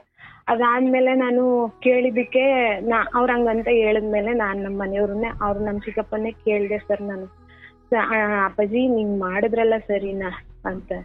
ಅದಕ್ಕೆ ಇಲ್ಲಕ್ಕವ ನಾನೇನು ಹೇಳೇ ಇಲ್ಲ, ನಾನೇನು ಮಾತಾಡಿಲ್ಲ ನಿನ್ ಗಂಡನ್ ಜೊತೆ, ಹಂಗೆ ನಾನೇನು ಆಕಳಿ ಅಂತ ಹೇಳಿದ್ನ ಅವ್ರಿಗೆ, ನೋಡಿ ಸುಮ್ನೆ ಬೇರೆ ಏನಾದ್ರು ವ್ಯವಹಾರ ಮಾಡಿ ಅಂತ ಹೇಳಿದ್ರು, ಅವ್ರು ಹಿಂಗೆಲ್ಲ ಮಾಡ್ಕೊಳ್ಳಿ ಅಂತ ನಾನು ಹೇಳಿದ್ನ ಅವ್ರಿಗೆ ಸರ್. ಅದು ತುಂಬಾ ಅಂದ್ರೆ ತುಂಬಾ ಬೇಜಾರಾಯ್ತು. ನಮ್ಮ ಮನೆಯವ್ರನ್ನ ನಾನು ಬೇಡ ನೀನ್ ಬಿಟ್ಬಿಡು ಇಲ್ಲಿಗೆ, ಅವ್ರ ಸವಾಸ ಬೇಡ ಅಂತ ಅಂದ್ಬಿಟ್ಟು ನಾವು ಅಷ್ಟಕ್ಕೆ ನಿಲ್ಸಿದ್ವಿ ಸರ್. ಇಲ್ಲಿ ಏನಾಯ್ತು, ಇನ್ನು ದುಡ್ಡು ಇಸ್ಕೊಂಡಿದ್ವಲ್ಲ ಅವ್ರ ಹತ್ರ ಎಲ್ಲ ತುಂಬಾ ಇಂಟ್ರೆಸ್ಟ್ ಗೆ ಇಸ್ಕೊಬಿಟ್ಟಿದ್ ದುಡ್ಡೆಲ್ಲ ತುಂಬಾ ಜಾಸ್ತಿ ಇಂಟ್ರೆಸ್ಟ್ ಆಗ್ಬಿಟ್ಟಿತ್ತು ಸರ್. ಅವಾಗ ಮತ್ತೆ 2 ಲಕ್ಷ ಸಾಲ ಮಾಡಿ ಇವ್ರು ಕೊಡಕ್ಕೆ ಅಂತ ಅಂದ್ಬಿಟ್ಟು ಮತ್ತೆ 2 ಲಕ್ಷ ಸಾಲ ಮಾಡಿ ಇವ್ರಿಗೆ ಅಂತ ಅಂದ್ಬಿಟ್ಟು ಸಾಲ ಬಡ್ಡಿಗಳು ಬಸ್ಸು ಕೊಡೋದಕ್ಕಿಂತ ಬಡ್ಡಿಗಳ್ನ 2 ಲಕ್ಷ ಸಾಲ ಮಾಡಿ ಬಡ್ಡಿ ಕೊಡಕ್ ಶುರು ಮಾಡಿದ್ರು ಸರ್. ಆವಾಗ ಕೊಟ್ಕೊಂಡ್ ಹೆಂಗೋ ಒಂದ್ ಮಟ್ಟಕ್ಕೆ ಬಂತು ಸರ್. ಆವಾಗ ಒಂದ್ ದಿವಸ ನಾನ್ ಕೊಟ್ಟಿದ್ದೀನಲ್ಲ ಅದ್ 50,000ನ ನೀನು ನನ್ಗೆ ಕೊಡ್ಲೇಬೇಕು ನೀನು ಅಂತ ಅಂದ್ಬಿಟ್ಟು ತುಂಬಾ ನಮ್ಮ ಮನೆಯವ್ರ ಜೊತೆ ಅಷ್ಟು ಚೆನ್ನಾಗಿದ್ದವ್ರು ಗಲಾಟೆ ಮಾಡಕ್ ಶುರು ಮಾಡ್ಬಿಟ್ರು ಸರ್. ಅವಾಗ ಮತ್ತೆ ಬೇರೆಯವ್ರ ಹತ್ರ ಸಾಲ ಮಾಡ್ಕೊಂಡ್ ಹೋಗಿ ನಾವು ಕೊಟ್ವಿ. ಅಷ್ಟರಲ್ಲಿ ನನ್ಗೆ ನಮ್ಮ ಮನೆಯವರು ಗದ್ದೆಲಿ ಏನೇ ಬೆಳೆಯಕ್ ಹೋದ್ರು ಅಥವಾ ಏನೇ ವ್ಯವಸಾಯ ಮಾಡಕ್ ಹೋದ್ರು ನನ್ಗೆ ಯಾವಾಗ್ಲೂ ಅಲ್ಲಿಗೆ ಏನಾದ್ರು ವ್ಯವಸಾಯ ಮಾಡಕ್ ಹೋದ್ರೆ ಸಾಕು ನಂಗೆ ಹುಷಾರ್ ತಪ್ಪೋದು. ಅಲ್ಲಿಂದ ಏನಾದ್ರು ಅಲ್ಲಿ ವ್ಯವಸಾಯ ಮಾಡಕ್ ಹೋಗು ನನ್ನನ್ನ ಹುಷಾರಿಲ್ಲ, ಜ್ವರ ಅಂತ ಬಂದ್ಬಿಟ್ರೆ ದೊಡ್ಡದ ತರ ಆಗ್ಬಿಡೋದು ಸರ್. ಅವ್ರಿಗೆ ಈ ಕಡೆ ಕೆಲ್ಸಕ್ಕೆ ಹೋಗಕ್ ಆಗ್ತಿರ್ಲಿಲ್ಲ, ಈ ಕಡೆ ಜಮೀನ್ಗೆ ಹೋಗಕ್ ಆಗ್ತಿರ್ಲಿಲ್ಲ, ಈ ಕಡೆ ನನ್ನನ್ನು ನೋಡ್ಕೊಳಕ್ ಆಗಲ್ಲ. ಅಷ್ಟು ತರ ಪರಿಸ್ಥಿತಿ 3 ತರ ಪರಿಸ್ಥಿತಿನೂ ಎದುರಿಸ್ಬಿಟ್ರು ಸರ್ ತುಂಬಾ. ಅದಾದ್ಮೇಲೆ ಗದ್ದೆನ ಅವ್ರಿಗೆ ಬಿಟ್ಬಿಡೋಣ ಸರ್, ಅದಾದ್ಮೇಲೆ ಬಿಟ್ಬಿಡೋಣ ಅಂತ ಅಂದ್ಬಿಟ್ಟು ನಾವು ನಿಲ್ಸಿದ್ವಿ ಸರ್ ಅಲ್ಲಿಗೆ. ಆ ನಿಲ್ಸಿದ ಮೇಲೆ ಅವ್ರ ಹತ್ರ ದುಡ್ಡಿಸಿ ನಾವು ಎಲ್ಲಾರ್ಗುನು ಕೊಡಕ್ಕೆ ಅಂತ ಅಂದ್ಬಿಟ್ಟು ಎಲ್ಲರಿಗೂ ಕೊಟ್ಕೊಂಡ್ ಬಂದ್ವಿ ಸರ್. ಕೊನೆಗೆ 3 ಲಕ್ಷ ದುಡ್ಡು ಉಳ್ಕತ್ತು ಸರ್. ಆ ದುಡ್ಡು ಉಳ್ಕೊಂಡಿದ್ದನ್ನ ತೀರ್ಸಕ್ಕೆ ತುಂಬಾ ಕಷ್ಟಪಟ್ವಿ ಸರ್. ಈಗ ಎಲ್ಲಾರುನು ಆ ದುಡ್ಡನ್ನ ತೀರಿಸ್ಕೊಂಡು ಒಂದು ಮಟ್ಟಕ್ಕೆ ಇಲ್ಲಿ ತನಕ ಬಂದಿದೀವಿ ಸರ್. ಎಲ್ರುನು ಜನ ಎಲ್ರುನು ಅಥವಾ ನಮ್ಮ ಅಕ್ಕ ಪಕ್ಕ ಎಲ್ರುನು ಏನಂತ ಅಂತಾರೆ ಅಂತಂದ್ರೆ, ಅಯ್ಯೋ ಈಗಿನ ಕಾಲದಲ್ಲಿ ಏನು ಎಲ್ಲಾರು ಹೋಗಿ 1-2-4 ಲಕ್ಷ ಖರ್ಚು ಮಾಡಿದ್ರೆ IVF ತರ ಮಕ್ಕಳು ಮಾಡ್ಕೋಬಹುದಲ್ಲ, ಯಾಕೆ ಏನು ನೀವ್ ಯಾಕೆ ತೋರಿಸ್ತಿಲ್ಲ ಅಂತಂತಿದಾರೆ ಸರ್. ಅಂತಂದ್ರೆ ನನಗೆ ಏನು ಅಂತಂದ್ರೆ ಇವ್ರು ಆ ಸಾಲದ ಟೈಮಲ್ಲಿ ಎಷ್ಟೋ ರಾತ್ರಿಗಳು ನಿದ್ದೆನೆ ಮಾಡಿಲ್ಲ ಸರ್. ಎದ್ದು ಓಡಾಡೋದು, ಊಟ ಸರಿಯಾಗಿ ತಿಂದಿಲ್ಲ. ಆ 4 ವರ್ಷ ನನ್ ಜೊತೆ ಅವ್ರು ಅಷ್ಟು ಚೆನ್ನಾಗಿರಕ್ಕೆ ಟೈಮೇ ಸಿಗ್ಲಿಲ್ಲ. ಯಾವಾಗ್ಲೂ ಬಡ್ಡಿ ಸಾಲದ್ದು ಯೋಚನೆ ಮಾಡಿ ಎಷ್ಟೋ ರಾತ್ರಿಗಳು ನಿದ್ದೆ ಮಾಡಿಲ್ಲ ಸರ್. ಎಲ್ರೂ ಇವಾಗ ಅಷ್ಟೇ ಸಾಲ ತೀರಿಸ್ಕೊಂಡು ಒಂದ್ ಹಂತಕ್ಕೆ ಬಂದಿದ್ದಾರೆ ಸರ್. ಎಲ್ರುನು ಅಂತಾರೆ ನೋಡಿ IVF ತರ ಮಕ್ಕಳು ಮಾಡ್ಕೋಬಹುದಲ್ಲ ಹಂಗೆ ಹಿಂಗೆ ಅಂತಾರೆ ಸರ್. ಇವಾಗ ಎಲ್ಲಾರುನು ಹೇಳಿದ್ರುನು ನನಗೆ ಅದನ್ನ IVF ತರ ಮಕ್ಕಳನ್ನ ಮಾಡ್ಕೊಳಕ್ಕೆ ಮತ್ತೆ ನನ್ ಗಂಡನ್ನ ಸಾಲಕ್ಕೆ ಸಿಕ್ಕಿಸ್ಬೇಕಾಗುತ್ತೆ ಅನ್ನೋ ಒಂದು ಕಾರಣಕ್ಕೆ ನಾನು ಅದನ್ನ ಅಲ್ಲಿಗೆ ನಿಲ್ಸಿದೀನಿ ಸರ್. ಎಲ್ಲಾರುನು ಹಂಗೆ ಹಿಂಗೆ ಅಂತಿದ್ದಾರೆ. ಆದ್ರೆ ನಮ್ಮ ಮನೆಯವರು ಇಲ್ಲಿ ತನಕ ಒಂದು ದಿನ ನಮ್ಗೆ 10 ವರ್ಷ ಆಗಿದೆ, 11 ವರ್ಷ ಆಗ್ತಿದೆ, ನಮಗ್ ಮಕ್ಳಿಲ್ಲ ಹಂಗೆ ಹಿಂಗೆ ಅಂತ ಯಾವತ್ತೂ ಅವ್ರು ಒಂದು ದಿವ್ಸನೂ ಅಂದಿಲ್ಲ ಸರ್. ಅಂತಂದ್ರೆ ಇಲ್ಲಿರೋರೆಲ್ರುನು IVF ಮಾಡಿಸ್ಕೊಳ್ಳಿ ಅಂತಾರೆ ಸರ್. ಮತ್ತೆ ಆ ದಿನಗಳು ನನ್ ಗಂಡ ಸಾಲಕ್ಕೆ ಸಿಕ್ಕೊಂಡಿದ್ ದಿನಗಳು ಅಥವಾ ಅವ್ರು ಅವತ್ತು ನಿದ್ದೆ ಮಾಡದೇ ಇರೋ ದಿನಗಳು ಅದನ್ನೆಲ್ಲ ನೆನ್ಸ್ಕೊಂಡು ಇವಾಗ ಮತ್ತೆ ನಾನು ಆ ಸಾಲದ ತರಕ್ಕೆ ಮತ್ತೆ ಸಿಕ್ಸಿ ನಾನು ಮಕ್ಕಳು ಮಾಡ್ಕೊಳ್ಳೋದೋ ಬೇಡವೋ ಅಂತ ಒಂದು ದೊಡ್ಡ ಕನ್ಫ್ಯೂಷನ್ ಸರ್. ಆದ್ರೆ ಯಾವುದೇ ತರ ಕೊರತೆ ಇಲ್ಲದೆ ತುಂಬಾ ಅಂದ್ರೆ ತುಂಬಾ ಚೆನ್ನಾಗಿ ನೋಡ್ಕೊತಿದ್ದಾರೆ ಸರ್. ಬೇರೆ ಎಲ್ಲದಕ್ಕಿಂತನೂ ಹೆಚ್ಚಾಗಿ ಒಂದು ದಿವ್ಸನೂ ಬೇಸರ ಮಾಡ್ಕೊಳ್ದೆ ನನ್ ಮೇಲೆ ತುಂಬಾ ಚೆನ್ನಾಗಿ ನೋಡ್ಕೊಳ್ತಿರೋದ್ರಿಂದ ಮತ್ತೆ ನಾನು ಅವ್ರಿಗೆ ಸಾಲಕ್ಕೆ ಸಿಕ್ಸದ ಅಥವಾ ಮಕ್ಕಳು ಬೇಕಾ ಏನು ಅಂದ್ರೆ ಎಲ್ಲರೂ ಆಡ್ಕೊಳ್ಳೋದ್ ನೋಡಿದಾಗ ತುಂಬಾ ಬೇಜಾರಾಗುತ್ತೆ ಸರ್. ಏನು ಇನ್ನೂ ತೋರ್ಸಿಲ್ಲ ಮಾಡಿಲ್ಲ ಹಂಗೆ ಹಿಂಗೆ ಅಂತಾರೆ. ಆದ್ರೆ IVF ನ ಮಾಡಿಸ್ಕೊಳ್ಳೋದಕ್ಕೂ ನಮ್ಮ ಹತ್ರ ದುಡ್ಡಿಲ್ಲ ಸರ್, ಅಥವಾ ಮತ್ತೆ ಸಾಲ ಮಾಡ್ಬಿಟ್ಟು ಮಾಡಿಸ್ಕೊಳ್ಳೋದು ಮಟ್ಟಕ್ಕೇನು ಇಲ್ಲ ಸರ್. ಅಂದ್ರೆ ನಾವು ನನ್ ಗಂಡ ತುಂಬಾ ಚೆನ್ನಾಗಿದ್ದೀವಿ. ಒಂದೊಂದ್ಸತಿ ಅನ್ಸುತ್ತೆ ಇದೇ ತರ ಯಾವಾಗ್ಲೂ ಚೆನ್ನಾಗಿ ಇಟ್ಕೊಬಿಡೋಣ, ಮಕ್ಳಿಲ್ಲದೆ ಹೋದ್ರು ಪರವಾಗಿಲ್ಲ ಚೆನ್ನಾಗಿರೋಣ. ಇಷ್ಟೆಲ್ಲ ಫೇಸ್ ಮಾಡಿ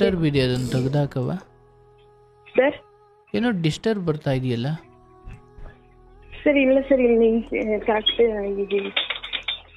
ಮಕ್ಳು ಬೇಕೋ ಬೇಡವೋ ಏನು ಅನ್ನೋದ್ರ ಬಗ್ಗೆ ಒಂದು ದೊಡ್ಡ ಚಿಂತೆ ತರ ಸರ್. ನಮ್ ಜೀವನದಲ್ಲಿ ಎಲ್ಲಾ ತರ ಸುಖನೂ ದೇವ್ರು ಕೊಟ್ಟು ಕೊನೆಗೆ ಮಕ್ಳು ಇಲ್ಲ ಅನ್ನೋದು ಒಂದು ನಮ್ ಜೀವನದಲ್ಲಿ ಹಂಗೆ ಬಟ್ ಈ ವಿಚಾರವಾಗಿ ಗಂಡ ಸಾಲ ಮಾಡ್ಬಿಡೋಣ, ಮಾಡಿಸ್ಕೊಳ್ಳೋಣ ಅಥವಾ ಮಾಡಿಸ್ಕೊಂಬಿಡು ಅಂತ ಹೇಳ್ತಾರ, ಏನು ಹೇಳಿದ್ದಾರೆ ಸರ್? ಅವ್ರೇನಂತಾರೆ ಒಂದು ಸತಿಗೆ ಮಾಡಿಸ್ಕೊಬಿಡೋಣ, ಬಿಡು, ತಲೆ ಕೆಡಿಸ್ಕೊಬೇಡ, ಯೋಚನೆ ಮಾಡ್ಬೇಡ ಅಂತಂತಿದ್ದಾರೆ ಸರ್.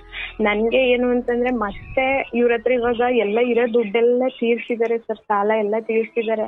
ಆದ್ರೆ IVF ನಾನು ಒಂದ್ 2-3 ಕಡೆ ವಿಚಾರಿಸಿದಾಗ ಅವ್ರು ಹೇಳ್ದಷ್ಟು ಅಮೌಂಟ್ ಇವಾಗ ಅವ್ರ ಕೈಯಲ್ಲಿ ಇಲ್ಲ ಸರ್. ಇವಾಗ ನಾವು ಟ್ರೀಟ್ಮೆಂಟ್ ಶುರು ಮಾಡಿದ್ರು ಸಮೇತ ಸಾಲ ಮಾಡ್ಬಿಟ್ಟೇನೆ ಮಾಡ್ಬೇಕು. ಅದರಿಂದ ಮತ್ತೆ ನಾನು ಈ ಅವ್ರನ್ನ ಸಾಲಕ್ಕೆ ಅವ್ರನ್ನ ಬಿಡೋದು ನನ್ಗೇನ ಅಷ್ಟು ಸರಿ ಇಲ್ಲ ಅಂತ ಅನ್ಸುತ್ತೆ ಸರ್. ಇದೊಂದು ಬಹಳ ಸ್ವಲ್ಪ ಕಷ್ಟದ ನಿರ್ಧಾರದ ಪರಿಸ್ಥಿತಿ ಇದು. ಬಟ್ ನನಗನ್ಸುತ್ತೆ ಇಲ್ಲಿ ಗಂಡನ ಈಗಾಗಲೇ ಏನು ನರಳಾಟದ ಪರಿಸ್ಥಿತಿ ಇದೆ ಅಥವಾ ಏನು ಒದ್ದಾಟ ಇದೆ, ಯಾರ್ದೋ ಮಾತು ಕೇಳಿದ್ರು ತನ್ನ ಸ್ವಬುದ್ಧಿನೋ ಅಥವಾ ದುರ್ಬುದ್ಧಿನೋ ಏನೋ ಅವರವ್ರ ನಿರ್ಧಾರಗಳ ಫಲ ಅವರವ್ರು ಅನುಭವಿಸ್ಬೇಕವ. ಅದು ನಾನಾದರೂ ಅಷ್ಟೇ, ನೀನಾದರೂ ಅಷ್ಟೇ. ಸಂಸಾರದ ಹಿತಕ್ಕೆ ಆದರೂ ಕೂಡ ನನ್ನ ಮಿತಿ ಏನು ಅಂತ ನನಗೆ ಗೊತ್ತಿರಬೇಕು. ಅಥವಾ 7,000 ಹೇಳ್ತಾರೆ, ನನ್ನ ಹಾಸಿಗೆ ಎಷ್ಟು, ನಾನೆಷ್ಟು ಕಾಲು ಚಾಚಬೇಕು, ನನಗಿರೋ ಕಮಿಟ್ಮೆಂಟ್ಗಳೇನು, ಒಂದು ವೇಳೆ ಒಂಚೂರು ಉಲ್ಟಾ ಪಲ್ಟಾ ಆದರೆ ನಾನು ಅದನ್ನು ಸಹಿಸ್ಕೊಳ್ಳೋ ಶಕ್ತಿ ನನಗಿದೆಯಾ? ಅಂದರೆ ಏನೇ ಮಾಡ್ಲಿಕ್ಕೆ ಹೊರಟರು ಒಂದು ವೇಳೆ ಸೋತ್ರೆ ಏನು ಎತ್ತ ಅಂತ ತಯಾರಿರ್ಬೇಕಲ್ವ? ನನ್ಗೆ ಅವ್ರು ಹೇಳಿದ್ರು, ಇದು ಮಾಡಿದ್ರು, ಅದು ಮಾಡಿದ್ರು. ಆತನ ಕುರಿತಾಗಿ ಒಂದು ಸತಿಯಾಗಿ ನಿನ್ನ ಪ್ರೇಮ ಅವಶ್ಯವಾಗಿ ಧರ್ಮವಾದದ್ದೇ, ಅದನ್ನು ನೀನು ತುಂಬ ಚೆನ್ನಾಗಿ ಹೇಳ್ತಿದ್ದೀಯಾ, ಅದು ಅದ್ಭುತ. ಆದರೆ ಇದಕ್ಕೂ ಮೀರಿದ ಇನ್ನೊಂದು ನಿನ್ನ ಪ್ರೇಮ ಗಂಡ, ಇದಕ್ಕೂ ಮೀರಿದೊಂದು ಲೋಕದ ಸತ್ಯ ಇದೆಯಲ್ಲ, ಯಾರೂ ಬರಲ್ಲ. ಯಾರೂ ಬರಲ್ಲ. ನಾಳೆ ನಿನ್ನ ಮಗು ಆಗುತ್ತೋ ಇಲ್ವೋ, ಆದರೆ ಸಾಲದವರು ಅಥವಾ ಏನು ತೀರಿಸಬೇಕು ಅದನ್ನಂತೂ ಯಾರು ಬಂದು ತೀರಿಸಲ್ವೇ? ನಾನು ಅದೇ ಕನ್ಫ್ಯೂಷನ್ ಅಲ್ಲಿ ಇದ್ದೀನಿ ಸರ್. ನಾನು ಅಥವಾ ಸಾಲ ಮಾಡಿ ನಾನು ಟ್ರೀಟ್ಮೆಂಟ್ ಮಾಡ್ಕೊಳ್ಳೋದು. ಈಗ ಸಹಜವಾಗಿ ಮಗು ಆಗ್ಲಿಕ್ಕೆ ಅವಕಾಶವೇ ಇಲ್ಲ ಅನ್ನೋದು ಹೇಳಿದ್ದಾರೆ ಡಾಕ್ಟ್ರು ಸರ್. ಅಂತಂದ್ರೆ ಎಕ್ಟ್ರೋಪಿಕ್ ಪ್ರೆಗ್ನೆನ್ಸಿ ಆಗೋದ್ರಿಂದ ಅದಾದ್ಮೇಲೆ ಹೆಂಗಂದ್ರೇನು ಎಕ್ಟ್ರೋಪಿಕ್ ಪ್ರೆಗ್ನೆನ್ಸಿ ಅಂದ್ರೆ ಏನು ಅಂತಂದ್ರೆ ಅದು ನಮ್ಮ ಗರ್ಭಕೋಶದಲ್ಲಿ ಇಂದ ಕೆಳಗಡೆ ಟ್ಯೂಬ್ ಅಂತ ಬರುತ್ತೆ ಸರ್. ಆ ಟ್ಯೂಬ್ ಅಲ್ಲಿ ಪ್ರೆಗ್ನೆಂಟ್ ಆಗಿದ್ದೆ ಸರ್. ಅಂದ್ರೆ ಅದು ನನ್ಗೆ 2 ತಿಂಗಳು ಆಗೋ ತನಕನೂ ಗೊತ್ತೇ ಇರ್ಲಿಲ್ಲ. 2-3 ತಿಂಗಳು ಆದ್ಮೇಲೆ ಅದು ಬರ್ಸ್ಟ್ ಆಗಿ ಅದನ್ನ ಆಪರೇಷನ್ ಸಿಸೇರಿಯನ್ ತರ ಮಾಡಿ ನಾನು ಅದನ್ನ ತೆಗಿಸ್ಬೇಕಾದಂತ. ಅರ್ಥಾತ್ ಸಹಜವಾಗಿ ಆಗ್ಲಿಕ್ಕೆ ಏನು ವ್ಯವಸ್ಥೆ ಭಗವಂತ ಕೊಟ್ಟಿರ್ತಾನೋ ಅದರಲ್ಲಿ ದೋಷ ಅಥವಾ ಅದೇ ತಪ್ಪಾಗಿರೋದ್ರಿಂದ ಇನ್ನು ಸಹಜವನ್ನು ಬಿಟ್ಟು ಸ್ವಲ್ಪ ಈ ಬೇರೆ ಏನೋ ದಾರಿ ಹುಡುಕಬೇಕೆ ಹೊರತು ಅದಕ್ಕೆ ಸಾಧ್ಯ ಇಲ್ಲ ಅಂತ ಅರ್ಥ. ಹೌದು ಸರ್. ಅಂತಂದ್ರೆ ಸಹಜವಾಗಿ ಆಗೋದು ತುಂಬಾ ಈ ತರ ಎಕ್ಟ್ರೋಪಿಕ್ ಪ್ರೆಗ್ನೆನ್ಸಿ ಅಥವಾ ಈ ತರ ಆದವ್ರಿಗೆ ತುಂಬಾ ಬೆರಳೆಣಿಕೆ ಅಷ್ಟು ಕೇಸಸ್ ಅಲ್ಲಿ ಮಕ್ಕಳಾಗಿದೆಯಂತೆ ಸರ್. ಅಂತಂದ್ರೆ ನಾನು ಇಲ್ಲಿ ತುಂಬಾ ಕಡೆ ತೋರಿಸ್ತಾ ಇದ್ದೀನಿ. ಆಲ್ಮೋಸ್ಟ್ ನನ್ಗೆ ಈಗಿರೋ ಪರಿಸ್ಥಿತಿಲಿ ಯಾರು ಎಲ್ಲ ಹೇಳ್ತಾರೆ, ದೇವಸ್ಥಾನ ಆಗ್ಲಿ ಅಥವಾ ಇನ್ನೊಂದಾಗ್ಲಿ ಎಲ್ಲಾ ಕಡೆನೂ ಹೋಗ್ತಿದ್ದೀನಿ, ಎಲ್ಲ ಮಾಡ್ತಿದ್ದೀನಿ. ನಮ್ಮ ಮನೆ ಇದು ಬಹಳ ಸೂಕ್ಷ್ಮ ವಿಚಾರ. ಇಲ್ಲಿ ನಿನಗೂ ಗೊತ್ತು, ನನಗೂ ಗೊತ್ತು, ಅಥವಾ ಈ ವಿಚಾರಗಳು ಬಂದಾಗ ಗಂಡನಿಗೆ ಈಗಾಗಲೇ ಇರುವ ಹೊರೆ ಹೆಂಡತಿಯಾಗಿ ನನಗದು ತಿಳುವಳಿಕೆ ಇದೆ. ಗಂಡ ಇಲ್ಲ ನಾನು ಮಾಡಿಸ್ಕೊಳ್ತೀನಿ, ನಂಗೆ ಮಗು ಬೇಕು ಅಂತಂದರೆ ಏನು ಬೇಡ ಅಂತ ಒಡೆದಾಕಿ ಕೂಗಾಡುವಂಥದ್ದು ಏನಲ್ಲ. ಬಟ್ ಅದೊಂದು ವೇದನೆ ಇದೆಯಲ್ಲ, ತುಂಬಾ ಹಿಂಸೆ ಸರ್. ಅಂದರೆ ಏನೇ ಮಗು ಆಗಬೇಕು ಅಥವಾ ಬದುಕಲ್ಲಿ ಏನೇ ಉಳ್ಳದಾಗಬೇಕು ಅದ್ರ ಮಾನಸಿಕ ಸ್ಥಿತಿಗಳು ನೆಮ್ಮದಿಯಾಗಿರ್ಬೇಕಲ್ಲವಾ? ಅದೇ ಸರ್. ಇವಾಗ ಎಲ್ಲ ತರದ್ರಲ್ಲಿ ಅವರು ಚೆನ್ನಾಗಿ ನೋಡ್ಕೊತಿದ್ದಾರೆ. ಅಲ್ಲಲ್ಲ, ಅದು ಅಂತಲ್ಲ, ಕೇಳಿಸ್ಕೊ, ನಾನು ಹೇಳೋದು ಕೇಳಿಸ್ಕೊ. ನೀನೊಂದು ವೇಳೆ 25 ಲಕ್ಷ ಸಾಲ ಮಾಡಿ ಮಾಡಿಸ್ಕೊಂಡೆ ಎಂದ್ಕೊಳ್ಳವ, ಮಾಡಿಸ್ಕೊಂಡಾದ್ಮೇಲೆ ನೀ ನೆಮ್ಮದಿಯಾಗಿರ್ತೀಯ? ಯಾಕೆ ಅಂದ್ರೆ ಈ 25 ಮತ್ತೆ ನನ್ನ ಗಂಡನ ಮೇಲೆ ಹಾಕಿದ್ನಲ್ಲ ಅಂತ ನೀನು ನರಳಾಟ ಮಾಡ್ತೀಯಲ್ಲ. ಹೌದು ಸರ್. ಅಂದರೆ ನಾನು ಹೇಳ್ತಾ ಇದ್ದಿರೋದು ಮಾನಸಿಕ ಸ್ಥಿತಿಗತಿನೇ ಅಲ್ಲೋಲ ಕಲ್ಲೋಲ ಆಗೋಗ್ಬಿಡುತ್ತಲ್ಲ. ಹೌದು ಹಂಗೇನೋ ನಿಮ್ಮ ಅಪ್ಪನ ಮನೆ ಕಡೆಯವರು ನಿಮ್ಮ ಗಂಡಂದು ಏನಿದೆ ಅದ್ರ ಪಾಡಿಗೆ ಆತ ಮಾಡ್ಕೊಳ್ಳಿ, ಇದಕ್ಕೆ ಯಾವುದಕ್ಕೂ ₹1 ಹಾಕ್ಬೇಡಿ, ಎಲ್ಲ ನಾವು ಹಾಕ್ತೀವಿ ಅಂತ ಯಾರೋ ಹೊರಗಡೆಯಿಂದ ಬಂದು ನಾವು ತವ್ರ ಮನೆಯವರು ಯಾರೋ ಏನೋ ಆತ ಮಾಡಿದ್ರೆ ಅದು ಬೇರೆ ಲೆಕ್ಕ. ಆದರೆ ಅಷ್ಟು ಸ್ಥಿತಿಗೆ ಯಾರು ಬರೋದು ಇಲ್ಲ. ಆ್ಯಂಡ್ ಈಗ ಗಂಡ ಮೇಲ್ನೋಟಕ್ಕೆ ಏನು ತೊಂದರೆ ಇಲ್ಲ ಮಾಡಿಸ್ಕೊಳ್ಳೋಣ ಅಂತ ಅಂದರೂ ಕೂಡ ಇದು ಬದುಕಿರುವ ಮನುಷ್ಯನಿಗೆ, ಅಂದರೆ ಬರಬೇಕಾಗಿರೋ ಜೀವಕ್ಕೋಸ್ಕರ ಬದುಕಿರೋರಿಗೆ ತೊಂದರೆ ಕೊಡೋದು ಒಳ್ಳೆಯದಲ್ಲ. ಇದು ಕೆಲವೊಮ್ಮೆ ಸರಿ ಅನಿಸ್ಬೋದು, ಕೆಲವೊಮ್ಮೆ ತಪ್ಪು ಅನಿಸ್ಬೋದು. ಆದರೆ ಗಂಡನ ಸ್ಥಿತಿಯನ್ನು ನೋಡಿ ಆದಮೇಲೂ ನನಗೊಂದು ಒಡವೆ ಬೇಕು ಅಂತ ಹತ್ತಂಗಾಗ್ಬಿಡುತ್ತೆ ಕತೆ ಅದು. ಹೌದು ಸರ್, ನಾನು ಇಟ್ಟಿದ್ದು ಒಡವೆಗಳು ಸಮೇತ ನಾನು ಬಿಡಿಸ್ಕೊಂಡಿಲ್ಲ ಸರ್. ಅಥವಾ ನನ್ಗೆ ಇಂಥದ್ದು ಬೇಕು ಅಂತಾನು ನಾನು ಯಾವತ್ತೂ ಅವ್ರನ್ನ ಹಠ ಮಾಡ್ತಿಲ್ಲ, ಇಂಥದ್ದು ಕೊಡ್ಸಿ ಅಂತಾನು ನಾನು ಕೇಳ್ತಿಲ್ಲ ಸರ್. ಏನು ಅಂತಂದ್ರೆ ಈಗ ತಾನೇ ಸಾಲ ತೀರ್ಸಿ ನೆಮ್ಮದಿಯಾಗಿದ್ದಾರೆ, ಚೆನ್ನಾಗಿದ್ದಾರೆ. ಇಲ್ಲ ತಾಯಿ, ನಾನು ಹೇಳೋದು ಕೇಳು. ಸಹಜವಾಗಿ ಆಗಲಿಕ್ಕೆ ಇನ್ನೂ 1-2 ವರ್ಷ ಸಮಯ ತಗೋ, ಏನೋ ಒಳ್ಳೇದಾಗುತ್ತೆ. ಆದರೆ ಈಗ ಗಂಡನ ಸ್ಥಿತಿಯಲ್ಲಿ ನೀನು ಇಂಥದ್ದಕ್ಕೊಂದು ಆಸೆ ಪಡೋದು ತಪ್ಪಾಗುತ್ತೆ. ನೀನೇನು ಕೆಟ್ಟದೇನೋ ಆಸೆ ಪಡ್ತಿದೀಯ ಅಂತಲ್ಲ, ಅದು ಒಳ್ಳೆಯದೇ ಆದರೂ ಕೂಡ ತುಂಬ ಇದ್ರ ಮೇಲೂ ಮತ್ತು ಭಾರ ಹೇಳ್ಕೊಳ್ಳೋದು ಒಳ್ಳೆಯದಲ್ಲ. ಪರವಾಗಿಲ್ಲ, ಇಬ್ರು ಚೆನ್ನಾಗಿ ಬದುಕಿ ಏನು ತೊಂದರೆ ಇಲ್ಲ. ಇದ್ದವ್ರಿಗೆ ಏನೇನು ನರಳಾಟ ಮಾಡ್ತಿದ್ದಾರೆ ಗೊತ್ತಲ್ಲ. ಇದ್ದವ್ರದೊಂದು ಕತೆ, ಇಲ್ದವ್ರೊಂದು ಕತೆ. ಇರೋದು ಒಳ್ಳೇದು ಅಥವಾ ಇಲ್ಲದೆ ಇರೋದು ಒಳ್ಳೇದು ಅನ್ನೋ ಪ್ರಶ್ನೆ ಅಲ್ಲ. ಗಂಡನ ಈ ಸ್ಥಿತಿ, ಅವನಿಗೀಗಾಗಲೇ ಸಾಲ ಇದೆ, ಎಲ್ಲೋ ಎಡವಟ್ಟು ಮಾಡ್ಕೊಂಡಿದ್ದಾರೆ, ಯಾರ್ದೋ ಮಾತು ಕೇಳಿ ಇಂಥದ್ದೇನೋ ಗೊಂದಲ ಆಗಿದೆ ಅಂದಾಗ ಬೇಡ. ನಾನೊಂದು ಹೆಂಡತಿಯಾಗಿ ನನ್ನ ಗಂಡ ಇಷ್ಟು ಚೆನ್ನಾಗಿ ನೋಡ್ಕೊಂಡು ಬಂದಿದ್ದಾರೆ, ಇಷ್ಟು ಚೆನ್ನಾಗಿ ಸಂಭಾಳಿಸಿದ್ದಾರೆ, ಇದೆಲ್ಲ ಆದ ಮೇಲೂ ಕೂಡ ಇಲ್ಲ ಇನ್ನು ಕಾಯೋಣ, ಏನು ಪರವಾಗಿಲ್ಲ, 20 ವರ್ಷಕ್ಕೆ ಆದವರು ಇದ್ದಾರಲ್ವ, ಆಯ್ತಾ. ಈಗ ಮಾಡಿಸ್ಕೊಳ್ಳೇಬೇಡಿ ಅಂತ ಹೇಳಲ್ಲ, 2 ವರ್ಷ ಏನೋ ಒಳ್ಳೇದಾಗ್ಬೋದೆ, ಏನೋ ಆಗ್ಬೋದು ಗೊತ್ತಿಲ್ಲ, ನೀನೇ ಫೋನ್ ಮಾಡಿ ಹೇಳ್ಬೋದು, ಒಳ್ಳೇದಾಗಬೇಕು ನಿನಗೆ. ಆದರೆ ಈ ಸಮಯದಲ್ಲಿ ಇನ್ನೊಂದಷ್ಟು ಸಾಲ ಮಾಡಿಬಿಟ್ಟು ನಾನು, ಯಾಕಂದರೆ ಅದಕ್ಕೆ ಹೋದವರೆಲ್ಲ ತುಂಬ ಸಕ್ಸಸ್ಸೇ ಆಗಿದ್ದಾರೆ ಅಂತ ಏನಿಲ್ಲ, ಅಥವಾ ಅದು ತುಂಬ ನರಳಾಟ ದೈಹಿಕವಾಗಿ ನಿನಗೂ ಕೂಡ, ಮತ್ತು ಇಲ್ಲಿ ಸಾಲ ಮಾಡಿಸ್ಬಿಟ್ಟಿದ್ದೀನಲ್ಲ ಅನ್ನೋ ಮಾನಸಿಕ ನರಳಾಟ, 2 ಆದಮೇಲೆ ಮತ್ತೆ ಸರಿ ಹೋಗಲ್ಲ ಅದು. ಈ ಗಂಡಂತ ಸಾಲ ಮಾಡಿಸಿ ನೀನು ಖಂಡಿತ ನೆಮ್ಮದಿಯಾಗಿರೋ ಹೆಣ್ಮಗಳಂತೂ ಖಂಡಿತ ಅಲ್ಲ ನೀನು. ಹೌದು ಸರ್. ಸಾಲ ಜಾಸ್ತಿ ಆದಷ್ಟು ನಿನ್ನ ಗಂಡ ನಿನ್ನಿಂದ ದೂರ ಆಗ್ತಾನೆ. ಗಂಡ ಅಲ್ಲೇ ಇರ್ತಾನೆ, ಬಟ್ ನೆಮ್ಮದಿ ದೂರ ಆಗೋದ್ರಿಂದ ಗಂಡ ನಿನಗೆ ಸಿಗುವುದಿಲ್ಲ, ಅಂದ್ರೆ ಆ ಒಳ್ಳೆ ಗಂಡ ನಿನಗೆ ಸಿಗುವುದಿಲ್ಲ. ಹೌದು ಸರ್, ಖಂಡಿತ ಸರ್. ಹಾಗಾಗಿ ನಿಮ್ಮ ಪಾಲಿಗೆ ಬಂದಿರುವ ಬದುಕನ್ನು ಸ್ವತಂತ್ರವಾಗಿ ಬಹಳ ಪ್ರೀತಿಯಿಂದ ಸ್ವೀಕರಿಸಿ, ಇದನ್ನು ಮೀರಿ ಸಂತಾನದ ವಿಚಾರವಾಗಿ ನಿನ್ನ ಮನೆಗೆ ಒಳ್ಳೆಯದೇ ಆಗುತ್ತವ. ಆಯಾ 100ರಲ್ಲಿ ಯಾರೋ ಒಬ್ಬರಿಗೆ ಅಂದಲ್ಲ, ಒಬ್ಳು ನೀನು ಯಾಕೆ ಆಗಬಾರ್ದು? ನೀನು ಯಾಕೆ ಆಗಬಾರ್ದು?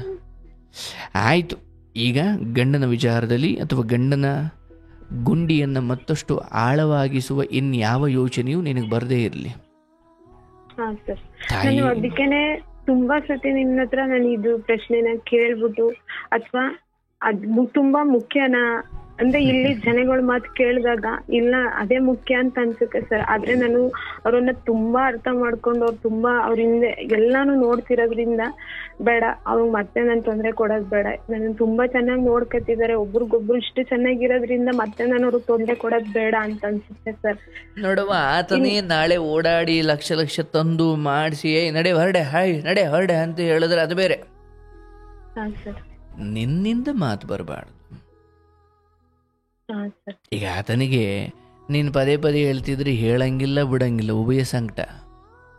ಅಲ್ಲ, ಸುಮ್ಮನೆ ಅಂದಾಜು ಮಾಡ್ಕೊ. ನಿನ್ನಿಂದ ಬಂದ್ರೆ ಉಭಯ ಸಂಕಟ. ಹೂ ಅಂದ್ರೆ ಭಾರ, ಹೂ ಅಂದ್ರೆ ನಿನಗೆ ಬೇಜಾರು. ನಿನ್ನಿಂದ ಮಾತೇ ಬೇಡ ನನ್ನ ಪ್ರಕಾರ. ಇಲ್ಲ, ಇದನ್ನು ಮೀರಿದ ಇನ್ನೇನೋ ನಡೆಯುವುದಿದೆ, ಸ್ವಲ್ಪ ತಾಳ್ಮೆ ಇರಲಿ ಅಷ್ಟೇ. ಏನು ಚೆನ್ನಾಗಿದ್ದೀರಿ ಅಷ್ಟೇ ಜೀವನ, ಈ ಚೆನ್ನಾಗಿದ್ದೀವಿ ಇಷ್ಟೇ ಜೀವನ. ನಾಳೆ ಏನು ಎತ್ತ ಮಕ್ಕಳಿದ್ರೆ ಇಲ್ಲದೆ ಹೋದರೆ ಇಲ್ಲವ. ನಮ್ಮ ತುಂಬ ಕ್ಯಾಲ್ಕುಲೇಟಿವ್ ಮನಸ್ಥಿತಿ ಆಗಿರೋದ್ರಿಂದ ಬದುಕು ತುಂಬ ಕ್ಲಿಷ್ಟ ಆಗ್ತಾ ಇದೆ. ಹೊರಗಡೆಯವ್ರು ಯಾರು ಎಲ್ಲರೂ ಅತ್ತೆ ಮಾವ ನಾನೇ ಹೇಳ್ತಾ ಇದ್ದೀನಿ, ಎಲ್ಲರೂ ಯಾರ್ ಚೆನ್ನಾಗಿದ್ದಾರೆ ನಿನಗ್ ಸರ್. ಕೇಳಿಸ್ಕೊ, ಯಾರು ಆಯ್ತು ಆಯ್ತು ಫೈನ್ ಫೈನ್, ನೀನ್ ಅತ್ತೆ ಕುರಿತು ಅಥವಾ ಹಿಂದೇನೋ ಒಂದು ಅಸಮಾಧಾನ ಇತ್ತು, ಮನಸ್ತಾಪ ಎಲ್ರು ಚೆನ್ನಾಗಿದ್ದಾರೆ ಸರ್. ಎಲ್ರುನು ಯಾರು ಇಲ್ಲಿ ತನಕ ಹಿಂಗಾಗಿದೆ ಅನ್ನೋ ಒಂದು ಪ್ರಶ್ನೆನೂ ಸಮೇತ ನಿಮಗ್ ಮಕ್ಳಿಲ್ಲ ಅಂತ ಯಾರ ಬಾಯಿಂದನೂ ಬಂದಿಲ್ಲ ಬ್ಯೂಟಿಫುಲ್. ಸರ್. ಅದು ಹೊರತಾಗಿಯೂ ಯಾರೋ ನಿನ್ಗೆ ಹಂಗಂದ್ರೆ ಅಥವಾ ಅವ್ರ ಮಾತಿಗೆ ಕಟ್ಟು ಬಿದ್ದು ನೀನು ಸಾಲ ಮಾಡಿದ್ರೆ ಅವ್ರು ಯಾರು ತೀರಿಸಲ್ಲ. ಇದೇ ಜನ ಇವಳಿಗೆ ಯಾಕೆ ಬೇಕಿತ್ತು, ಮಗು ಇಲ್ಲವ್ರು ಎಷ್ಟು ಜನ ಇದ್ದಾರೆ, ಗಂಡನ ಯಾಕೆ ಹಿಂಗ ಅಯ್ಯೋ ಅನ್ಸ್ಬಿಟ್ಲಿ ಇವಳು ಅಂತಾರ. ಆಮೇಲೆ ಆ ಕಳಂಕಗಳಿದ್ದಾವಲ್ಲ, ಈ ಮಗು ಇಲ್ಲ ಅನ್ನೋ ಕಳಂಕಿಂದ ಬಹಳ ದೊಡ್ಡದದು. ನಿನ್ನ ಜೀವನ ನಿನಗೆ ಜಿಗುಪ್ಸೆ ಬಂದ್ಬಿಡುತ್ತೆ ಆಮೇಲೆ. ಹಾಗಾಗಿ ನನಗನ್ಸುತ್ತವ, ಪರಿಸ್ಥಿತಿ ಅರ್ಥಕೊಂಡು ಬದುಕಬೇಕು. ಬಸ್ಸಿಗೆ ಹೋಗ್ಲಿಕ್ಕೆ ಕಾಸಿಲ್ಲ ಅಂದ್ರೆ ನಡ್ಕೊಂಡು ಹೋಗೋದು ಗೊತ್ತಿರ್ಬೇಕು ನನಗೆ. ಇಲ್ಲ ನಾನು ಅಯ್ಯೋ ಸಂಬಂಧಿಕರು ಆಡ್ಕೊಂಡ್ಬಿಡ್ತಾರೆ ಅಂತ ನಾನು ಬಸ್ಗೆ ಹತ್ಬಿಟ್ಟು ಟಿಕೆಟ್ ಕೊಡ್ಲಿಲ್ಲ ಅಂದ್ರೆ ಉಗಿಸ್ಕೊಂಡು ಕೆಳಗಡೆ ಇಡಿಸ್ಕೊಳ್ಳೋದು ಯಾಕೆ ಬೇಕು? ಇಲ್ಲಪ್ಪ, ನಂಗೆ ಬಸ್ಸಿಗೆ ಟಿಕೆಟ್ ದುಡ್ಡಿಲ್ಲ, ನಾನು ನಡ್ಕೊಂಡು ಹೋಗ್ತೀನಿ ಅಂದರೆ ನಾನು ಈ ಮಟ್ಟಿಗೆ ಮೊದಲೇ ಬೆತ್ತಲೆಯಂತೆ ಬದುಕಿಬಿಟ್ರೆ ಸಮಾಜ ಎಕ್ಸ್ಟ್ರಾ ಬೆತ್ತಲೆ ಮಾಡ್ಲಿಕ್ಕೆ ನಮ್ಮಲ್ಲಿ ಏನೂ ಇರಬಾರ್ದಲ್ಲಿ. ನನಗಿರೋದು ಇಷ್ಟಪ್ಪ, ನಾನು ಹಿಂಗೆ ಬದುಕೋದು. ನಿಮ್ಮ ಮನೇಲಿ ಅಮೃತ ಇರ್ಬೋದಪ್ಪ, ನನ್ನ ಮನೇಲಿ ಇರೋದೇ ಅಂಬಲಿ ಕಣೆಯ ಅಂದರೆ ನನ್ನ ಸ್ಥಿತಿಯನ್ನು ಹೆಂಗೋ ಮರೆಮಾಚೋದಕ್ಕೆ ನಾನು ಎಷ್ಟು ದಿನ ಪ್ರಯತ್ನ ಮಾಡ್ಬೋದು? ಮನುಷ್ಯ ಅವನ ತೂತುಗಳನ್ನು ಇನ್ನೊಬ್ರಿಗೆ ತೋರಿಸಬಾರ್ದು ಅಂತ ಅಲ್ಲೆಲ್ಲಲ್ಲಿ ಒಂಚೂರು ಮುಚ್ತಾನೆ. ಯಾಕಂದರೆ ಗರ್ಭದಿಂದ ಬಂದಿರುವ ಸಮಸ್ಯೆಯನ್ನು ಇವನು ಎಷ್ಟು ಪ್ಲಾಸ್ಟಿಕ್ ಮಾಡಿದ್ರು ಅದು ಸರಿ ಹೋಗಲ್ಲ. ಯಾಕೆ? ಅದು ಮೂಲದಲ್ಲಿ ಬಂದಿರೋ ಸಮಸ್ಯೆ ಅದು. ಹಾಗಾಗಿ ನಿನ್ನ ವಿಚಾರದಲ್ಲಿ ಒಳ್ಳೆಯದೇ ಆಗುತ್ತೆ. ಬಟ್ ಈತನ ತಪ್ಪು ನಿರ್ಧಾರಗಳಿಗೆ ಈಗೇನು ಪಡ್ತಿದ್ದಾರೆ ಅದರ ಮೇಲೆ ನೀನೊಂದು ಬರೆ ಹಾಕೋದು ಒಳ್ಳೆಯದಲ್ಲ. ತೊಂದರೆ ಇಲ್ಲ, ಒಳ್ಳೇದಾಗುತ್ತೆ. ನೀನೇ ಫೋನ್ ಮಾಡಿ ಹೇಳ್ತೀಯ, ಎಲ್ಲ ಒಳ್ಳೇದಾಗುತ್ತೆ. ನಿನ್ನ ಅತ್ತೆ ಅಥವಾ ಮನೇಲಿ ಏನೇನು ಸರಿ ಹೋಗಿದೆ ಇದೇ ಥರ ಅದು ಒಂದು ಗುಡ್ ನ್ಯೂಸ್ ಆಗುತ್ತೆ ಅಷ್ಟೇ. ನಿಜ ಸರ್, ಹಂಗಾದಾಗ ನಿಮ್ಮನ್ನ ನೇರವಾಗಿ ಬಂದು ಭೇಟಿ ಮಾಡ್ತೀನಿ. ಇರ್ಲಿ ತಾಯಿ, ಭಗವಂತ ನಿನ್ನನ್ನು ಚೆನ್ನಾಗಿಡ್ಲಿ. ಆದರೆ ನನಗೆ ಬಹಳ ಇಷ್ಟವಾಗಿದ್ದು ನಿನ್ನ ಗಂಡನ ಕುರಿತಾಗಿ ಅಥವಾ ಈಗ ಯಾರ್ದೋ ಮಾತು ಕೇಳಿ ಒಂದಷ್ಟು ಎಡವಟ್ಟು ಮಾಡ್ಕೊಂಡು ಕೂತಿರೋ ಆತನ ಧೈರ್ಯ ಕುಗ್ಗಿಸುವ ಮಾತನ್ನು ಅಥವಾ ಅದನ್ನು ಡಿಮೋಟಿವೇಟ್ ಮಾಡುವ ಅಥವಾ ಅದನ್ನು ಕುಗ್ಗಿಸುವ ಯಾವ ಮಾತನ್ನು ನೀನು ಇಲ್ಲೂ ಆಡ್ಲಿಲ್ಲ, ಅಲ್ಲೂ ಆಡಿರ್ಲಿಕ್ಕಿಲ್ಲ. ಆಡಿಲ್ಲ ಸರ್, ನಾನು ಈಗಲೂ ಸಮೇತ ಆಡ್ತಾ ಇಲ್ಲ ಸರ್. ಆತರ ಅವ್ರಿಗೆ ಯಾವತ್ತೂ ಬೇಸರ ಆಗೋ ತರ ನಾನು ನಡ್ಕೊಂಡಿಲ್ಲ ಸರ್. ಅದೇ ದೊಡ್ಡ, ಅದಕ್ಕಿಂತ 10ರಷ್ಟು ಅದಕ್ಕಿಂತ 1000ರಷ್ಟು ನನ್ನನ್ನ ಅವ್ರು ಇನ್ನೂ ಚೆನ್ನಾಗಿ ದಿವಸಕ್ಕೆ ನನ್ನನ್ನ ಇನ್ನೂ ತುಂಬಾ ಚಿಕ್ಕ ಕಪ್ಪೆ ಚಿಪ್ಪಲ್ ನೋಡ್ಕೋತಾರಲ್ಲ ಮುತ್ತನ, ಅದಕ್ಕಿಂತ ಹೆಚ್ಚಾಗಿ ತುಂಬಾ ಚೆನ್ನಾಗಿ ನೋಡ್ಕೊತಿದ್ದಾರೆ ಸರ್. ಎಲ್ಲಾರು ತುಂಬಾ ತುಂಬಾ ಚೆನ್ನಾಗಿ ನೋಡ್ಕೊತಿದ್ದಾರೆ ಸರ್. ಅಂದ್ರೆ ಏನು ಅಂದ್ರೆ ದೇವ್ರ ಇದ್ರೊಂದಲ್ಲಿ ತುಂಬಾ ಕೊಟ್ಬಿಟ್ನಲ್ಲ ಅಂತ ಅಂದ್ಬಿಟ್ಟು ತುಂಬಾ ಪ್ರತಿ ಸತಿಗೂ ತುಂಬಾ ಅದು ಏನೋ ಒಂದ್ ಅದ್ ನನ್ ಮನ್ಸಲ್ಲಿ ತುಂಬಾ ನೋವು ಹಂಗೆ ಉಳ್ಕೊಬಿಟ್ಟಿದೆ ಸರ್.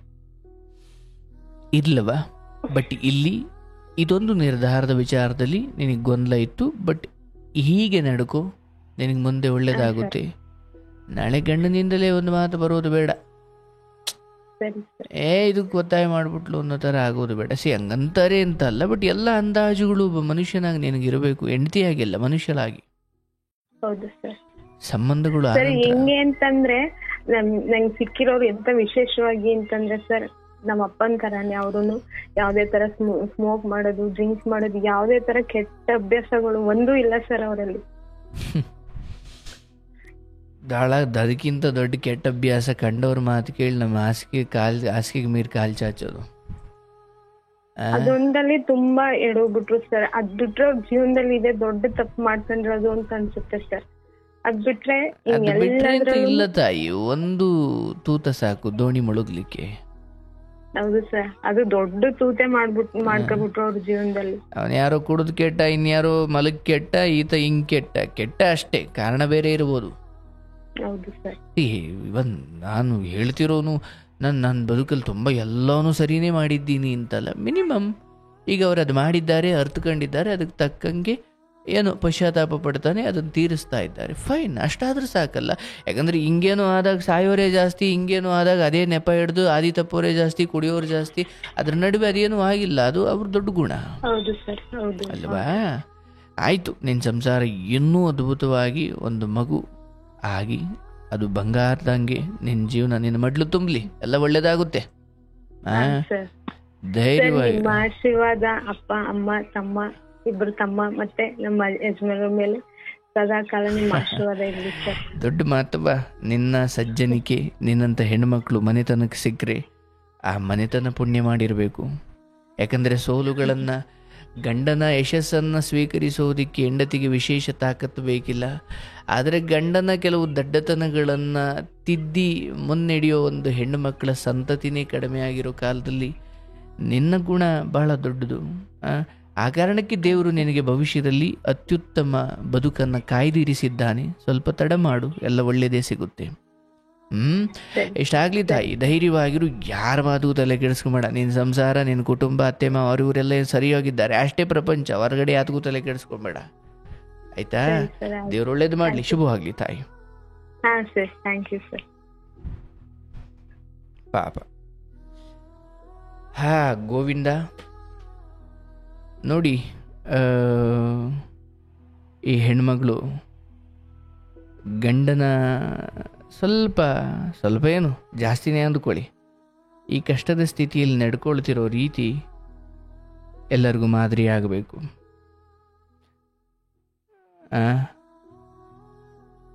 ಬಟ್ ಆದರೂ ಈ ಥರ ಹೆಣ್ಮಕ್ಳು ಸಿಗೋದು ಅಪರೂಪ ಬಿಡಿ, ಅಲ್ವೇ? ಶುಭವಾಗ್ಲು ಬಾ. ನಿನ್ನ ಶುದ್ಧ ವ್ಯಕ್ತಿತ್ವವೇ ನಿನ್ನನ್ನು ಕಾಪಾಡುತ್ತೆ. ಎಲ್ಲ ಒಳ್ಳೆಯದಾಗುತ್ತೆ.